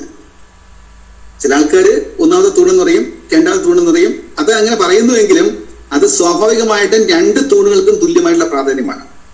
പക്ഷെ നമ്മുടെ നാരോ മൈൻഡഡ് ഫീലിങ്സ് കൊണ്ട് നമ്മളത് പരിശോധിക്കുമ്പോൾ ഇന്ന തൂണാണെന്ന് പറയുന്നുവെങ്കിൽ തന്നെയും അത് തെറ്റായിട്ടുള്ള കാഴ്ചപ്പാടാണ്. അങ്ങനെ വീണ്ടും ഒരു മുന്നോട്ട് പോകുന്ന സമയത്ത് ഹസ്ബൻഡിനെ കുറ്റപ്പെടുത്താൻ തുടങ്ങിയിട്ടുണ്ട്. ഇതെല്ലാം ഒക്കെയാണ്. പക്ഷെ കുട്ടികളുടെ ഭാഗത്തുനിന്ന് ഒരു റൈറ്റ് ജഡ്ജ്മെന്റ് ഉണ്ടായി. അച്ഛൻ നന്നായിട്ട് അവരെ ട്രീറ്റ് ചെയ്തു, നല്ല വിദ്യാഭ്യാസം കൊടുത്തു. അപ്പം അമ്മയും മോശമല്ല, എങ്കിലും അമ്മയ്ക്ക് ഒരു ചെറിയ വാണിംഗ് എന്ന നിലയിൽ കൊച്ചു കുറ്റപ്പെടുത്തലുകൾ കുട്ടിയുടെ ഭാഗത്തുനിന്ന് വന്നു. ഈ സമയത്ത് ഹസ്ബൻഡ് മരിക്കുകയും ചെയ്തു. അപ്പം ആ അമ്മ മനസ്സിലാക്കേണ്ടത്, ഒരു കുടുംബം എന്ന് പറയുന്നത് ഒരു പക്ഷിയാണ്. ആ പക്ഷിയുടെ 2 ചിറകുകളാണ് വൈഫ് ആൻഡ് ഹസ്ബൻഡ് എന്ന് പറയുന്നത്. ആ 2 ചിറകുകളുടെ അടിയിലാണ് ആ കുട്ടികൾ വളരുന്നത്. അവര് സേഫായിട്ട് വളരണമെങ്കിൽ ഈ പക്ഷിയുടെ 2 ചിറകും ഒരേപോലെ പ്രവർത്തിക്കണം. പക്ഷെ അയാൾ ജീവിച്ചിരിക്കുന്ന സമയത്ത് അങ്ങനെ ചെയ്യാൻ സാധിച്ചില്ല എങ്കിലും അത് ഇപ്പോഴ് ചെയ്തില്ലല്ലോ എന്നുള്ളൊരു കുറ്റബോധവും അവർക്ക് ഉണ്ടാകുമ്പോൾ അതിന്റെ ഒരു ആവശ്യകത ഇന്നില്ല. അദ്ദേഹം മരിച്ചുപോയി. ആ മരിച്ചുപോയ വ്യക്തിയോട് കൂടി നമുക്ക് റെസ്പെക്ട് ഉണ്ടാകണം, സ്നേഹം ഉണ്ടാകണം. നമ്മൾ കുറച്ചുകൂടി കരുതലോടുകൂടി തന്റെ കുടുംബത്തിന് വേണ്ടി പ്രവർത്തിക്കണം. ആ പ്രവർത്തനം അദ്ദേഹം തന്നിരിക്കുന്ന 2 കുട്ടികൾക്ക് വേണ്ടി ആവുന്ന സമയത്ത് ആ കുട്ടികള് അവരുടെ അഭിപ്രായം ചേഞ്ച് ചെയ്യും. നാളെ അവര് നിങ്ങളെ വളരെ ഭംഗിയായിട്ട് സ്നേഹിക്കും. അങ്ങനെ കുട്ടികളുമായിട്ട് സ്നേഹിച്ച് മുന്നോട്ട് പോകുമ്പോൾ നമ്മൾ ഈ മാനസിക അവസ്ഥയ്ക്ക് വളരെ പെട്ടെന്ന് ഒരു മാറ്റം ഉണ്ടാകും. അല്ല നമ്മൾ ഈ ബ്രൂഡിങ് അവസ്ഥയിൽ വീണ്ടും പഴയ കാര്യം ചിന്തിച്ചുകൊണ്ടിരിക്കുകയാണെങ്കിൽ ആ ചിന്തയുടെ ഡെൻസിറ്റി കൂടുന്നുണ്ട്, നമുക്ക് സ്ട്രെസ്സും സ്ട്രെയിനും ഉയർന്നുകൊണ്ടിരിക്കും. അതെല്ലാം ആവശ്യം. കഴിയുമെങ്കിൽ നിങ്ങൾക്ക് വേണമെങ്കിൽ ലൈറ്റ് ആയിട്ടുള്ള ചില മെന്റൽ എക്സസൈസ് പറഞ്ഞു കൊടുക്കാം.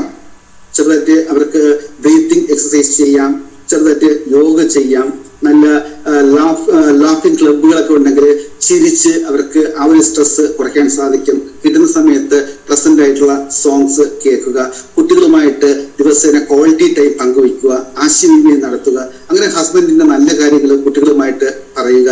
ഇതോടുകൂടി ഹസ്ബൻഡിന് പോസിറ്റീവ് എനർജി മരിച്ചുപോയെങ്കിലും നിങ്ങളുടെ ആ വൈഫിന്റെ മനസ്സിലേക്ക് കൊണ്ടുവരാൻ സാധിച്ചു കഴിഞ്ഞാൽ അവർക്ക് പ്രശ്നത്തിൽ നിന്ന് ഏറെക്കുറെ വളരെ പെട്ടെന്ന് തന്നെ വിട്ടുമാറുവാൻ സാധിക്കും. അല്ലാതെ അതിനെക്കുറിച്ച് ചിന്തിച്ച് ബ്രൂഡായി കഴിഞ്ഞു കഴിഞ്ഞാൽ ഈ സ്ട്രെസ്സും സ്ട്രെയിനും ഒക്കെ കൂടിക്കൊണ്ടേയിരിക്കും. അപ്പം മൈൻഡ് കൺവെർട്ട് ചെയ്യുക, മൈൻഡിൽ ഉണ്ടായിരിക്കുന്ന പ്രശ്നത്തിന് നമുക്ക് പോസിറ്റീവായിട്ട് മാറ്റിയെടുത്ത് അതിന്റെ സൊല്യൂഷനിലേക്ക് വരിക. Okay, thank you sir. Sir ഒരു കാര്യം കൂടെ അതിനകത്ത്, ഇപ്പം അവരുടെ അടുത്ത് ഞാൻ ഇങ്ങനെ തന്നെ പറഞ്ഞു എന്ന് വെച്ച് കഴിഞ്ഞാൽ ഹസ്ബൻഡ് ചെയ്തിരുന്ന നല്ല കാര്യങ്ങളെ വാട്ടി പറയുകയും അത് മക്കളുമായിട്ട് ഷെയർ ചെയ്യുകയും എന്ന് പറഞ്ഞു. അപ്പൊ ഇവർക്ക് അത് ആദ്യമേ മനസ്സിലായി, ഇവർക്ക് ഈ ഒരു പ്രോബ്ലം വരുന്നു എന്ന് ഇവർക്ക് മനസ്സിലാക്കി, സ്വയം എന്താ പറയുന്നത് കണ്ടുപിടിക്കാൻ ഇവർക്ക് കഴിഞ്ഞു. അപ്പൊ അവരിത് പറയുമ്പോഴാണ് അവർക്ക് കൂടുതൽ വിഷമം വരുന്നത്. ഇത് കുട്ടികളോട് പറയുമ്പോൾ അവർ ഹാപ്പിയാണ്, പക്ഷെ അന്ന് രാത്രി അവർക്ക് ഉറങ്ങാൻ പറ്റുന്നില്ല. അതിനെന്താണ് ചെയ്യേണ്ടതെന്നാണ് ചോദിച്ചത്. അതിന്റെ കാര്യം എന്ന് വെച്ച് കഴിഞ്ഞാൽ അവരുടെ ഈ ഉപബോധ മനസ്സിൽ ഇതേപോലത്തുള്ള കാര്യത്തിന് ഡെൻസിറ്റി പട്ട കൂടിക്കിടക്കുകയാണത്. കാരണം നമ്മുടെ ബോധ മനസ്സിലുണ്ടാകുന്ന ഒരു കാര്യം ബോധപൂർവം നമ്മൾ 21 ദിവസം നിരന്തരമായിട്ട് ചിന്തിക്കുകയാണെങ്കിൽ ആ ബോധ മനസ്സിൽ നിന്നും ഈ കാര്യം വളരെ ഇമോഷൻസ് ആയിട്ട് വളരെ ക്രിയേറ്റീവായിട്ട് വിഷ്വലൈസ്ഡ് ഫോമില് ഉപബോധ മനസ്സിലേക്ക് പോകുന്ന സമയത്ത് നാച്ചുറലി അതിന്റെ ഒരു ചെറിയ അനുഭവം ഉണ്ടായിരുന്നാലും അത് നമുക്ക് സ്ലീപ്പിങ്ങിനെ പ്രോപ്പറായിട്ട് ബാധിക്കും. അപ്പൊ നമുക്കിവിടെ ഉണ്ടായിരിക്കുന്നത് പൂർണ്ണമായിട്ടും ആ ഒരു കുറ്റബോധം തന്നെയാണ്. മനസ്സിൽ കുറ്റബോധം തോന്നി തുടങ്ങിക്കഴിഞ്ഞാൽ പിന്നെ ചെയ്യുന്നതെല്ലാം യാന്ത്രികമെന്ന് പറയുന്നത് പോലെ ആ കുറ്റബോധത്തിനെ നമ്മൾ പൂർണ്ണമായിട്ടും ഇല്ലാതാക്കാൻ വേണ്ടി ശ്രമിക്കുക. കുറ്റബോധത്തിനെ ഇല്ലാതാക്കാൻ വേണ്ടി ശ്രമിക്കുന്നുവെങ്കിൽ മനസ്സുകൊണ്ട് ഹസ്ബൻഡിനെ അംഗീകരിക്കുക, പല പ്രാവശ്യം മനസ്സുകൊണ്ട് ഹസ്ബൻഡിനെ അംഗീകരിക്കുക. അങ്ങനെ പല പ്രാവശ്യം മനസ്സുകൊണ്ട് ഹസ്ബൻഡിനെ അംഗീകരിക്കുന്ന സമയത്ത് ഹസ്ബൻഡിനെ കുറിച്ചുള്ള ഒരു നല്ല അനുഭവം അവർ ഉണ്ടാക്കിയെടുക്കുക. ഈ നല്ല അനുഭവം വീണ്ടും ഉപബോധ മനസ്സിലേക്ക് പോകുന്ന സമയത്ത് ഉപബോധ മനസ്സിൽ അടിഞ്ഞു വെച്ചിരിക്കുന്ന ആ നെഗറ്റീവ് റിമൂവ് ആവുകയും അതിന്റെ സ്ഥാനത്ത് ഇത് ഫിക്സ് ആവുകയും ചെയ്യുന്നുണ്ട്. ഇത് അതിന്റെ സൈക്കോളജിക്കൽ തിയറിയാണ്. പക്ഷെ നമ്മൾ എത്രമാത്രം പ്രാവർത്തികമായിട്ട് ഇത് ചെയ്യുന്നു എന്നനുസരിച്ചാണ് അതിന്റെ ഒരു ശാന്തിയിലേക്കും സമാധാനത്തിലേക്കും സന്തോഷത്തിലേക്കും സംതൃപ്തിയിലേക്കൊക്കെ നമ്മൾ വരുന്നത്. ബട്ട് സ്റ്റിൽ നമ്മൾക്ക് ആ വ്യക്തിയെ കുറിച്ചുള്ള ഓർമ്മ കൂടുതൽ കൂടുതൽ കൂടുതൽ അനുഭവ സമ്പത്താക്കി മാറ്റുക. അദ്ദേഹത്തിന്റെ ഒരു കാരുണ്യം കൊണ്ടാണ് ഈ കുടുംബം ഇന്നിങ്ങനെ ആയിരിക്കുന്നത്, അദ്ദേഹത്തിന്റെ ഒരു കാരുണ്യം കൊണ്ടാണ് എന്റെ കുട്ടികൾ ഇങ്ങനെ ആയിരിക്കുന്നത്, അദ്ദേഹം ഒരു വലിയ മനുഷ്യനായിരുന്നു, അദ്ദേഹം ജീവിച്ചിരുന്ന സമയത്ത് അദ്ദേഹത്തിന് കൊടുക്കാൻ സാധിക്കാത്ത പ്രണാമവും ആദരവും എല്ലാം ഞാൻ ഇപ്പോഴും ഹൃദയം തുറന്ന് എന്റെ ഹസ്ബൻഡിന് കൊടുക്കുന്നു എന്ന് നമ്മളുടെ ആ ഒരു കമ്മിറ്റ്മെന്റ് പാഷനായിട്ടും ഇമോഷനായിട്ടും വിഷ്വലൈസേഷനുമായിട്ട് നമ്മൾ മനസ്സിലേക്ക് കടത്തിവിടുകയാണെങ്കിൽ സ്വാഭാവികമായിട്ടും വെർബലായിട്ടുള്ള എല്ലാ കോൺസെപ്റ്റും റിമൂവ് ചെയ്തിട്ട് ഒരു ദൈവികമായിട്ടുള്ള ഒരു ചാലക ശക്തിയായിട്ട് അത് വർദ്ധിക്കുമെന്നുള്ളതിന് ഒരു സംശയമില്ല. അത് ഒരു സൊല്യൂഷനാണ്. നമ്മുടെ സമയം ഏകദേശം കഴിഞ്ഞിട്ടുണ്ട്. സാറ് വളരെയധികം സമയം നമ്മളോട് പല സംശയങ്ങളുമായിട്ട് പങ്കുവെക്കുകയുണ്ടായി. നമ്മുടെ വിഷയത്തിൽ നിന്ന് മാറി ഒരുപാട് വിഷയങ്ങൾക്ക് സൊല്യൂഷനാണ് സാറ് പകർന്നു കൊടുത്തത്. എന്തായാലും ക്ലാസ്സുകളൊന്നും ഇവിടെ കൊണ്ട് അവസാനിക്കുന്നതല്ല, ഒരുപാട് അറിവുകൾ സാറിൽ നിന്ന് ഞങ്ങളിലേക്ക് എത്തേണ്ടതുണ്ട്. എത്താനുള്ള സാഹചര്യം ഉണ്ടാകുമെന്ന് പ്രതീക്ഷിക്കുന്നു. സാറേ, നിങ്ങൾക്ക് എന്ത് എപ്പോഴും വേണമെങ്കിലും ഫ്രീ ആയിട്ട് ഞാൻ സർവീസ് തരുന്നതായിരിക്കും.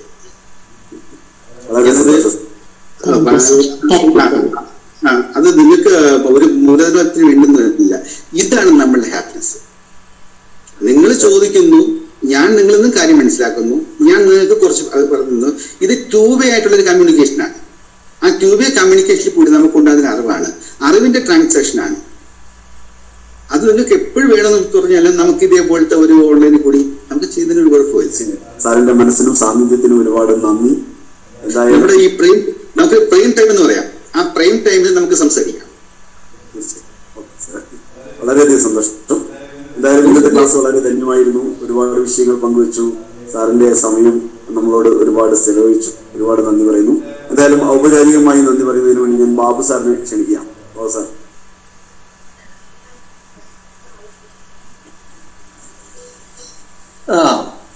ഇന്നത്തെ പരിപാടിയില് വളരെയധികം നമ്മുടെ കുടുംബാംഗങ്ങൾക്ക്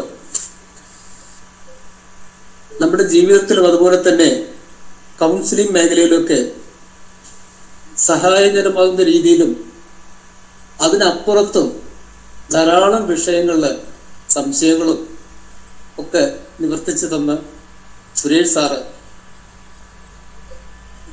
എന്നോട് എങ്ങനെയാണ് നന്ദി പറയേണ്ടത് എന്ന് എനിക്കറിയില്ല. നന്ദി പറഞ്ഞാൽ അത് വളരെ ചെറിയൊരു കാര്യമാകുമെന്ന് എനിക്കറിയാം.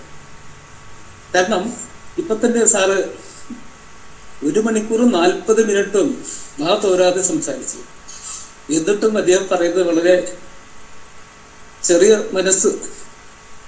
മനസ്സ് പോലെ വലിയ മനസ്സിനൊരു ഉടമ പറയുന്നത്, ഇനിയും എന്ത് കാര്യങ്ങൾ ചോദിച്ചാലും എപ്പോഴും എൻ്റെ സർവീസ് ഫ്രീ ആയിട്ട് പ്രബോധയിലേക്ക് തരും എന്ന് പറഞ്ഞത് തന്നെ നമ്മളുള്ള കടപ്പാട്, നമുക്ക് അദ്ദേഹത്തോടുള്ള കടപ്പാട് വളരെ വലിയതാണ്. സുരേഷ് സാറിനോട് നന്ദിയായിട്ട് ഞാൻ പറയത്തില്ല. ഈ പ്രബോധയ്ക്ക് വേണ്ടി എല്ലാ തരത്തിലും എല്ലാവർക്കും വേണ്ടി നന്ദി പറയാൻ ഈ അവസരം ഉപയോഗപ്പെടുത്തുന്നു. നന്ദി, നമസ്കാരം. Thank you sir. നന്ദി, നമസ്കാരം സാർ. ശിവരാത്രി. നല്ല ക്ലാസ്. മംഗളശ്ലോകം ചൊല്ലി അവസാനിപ്പിക്കാം. എല്ലാവരും ഒരു സർവേ ഭവന്തു സുഖിനഃ സർവേ സന്തു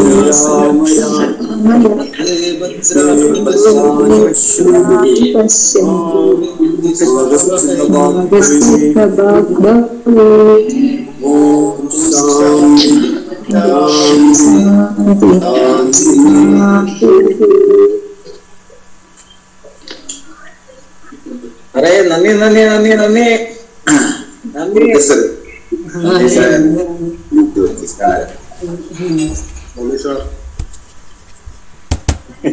താങ്ക് യു.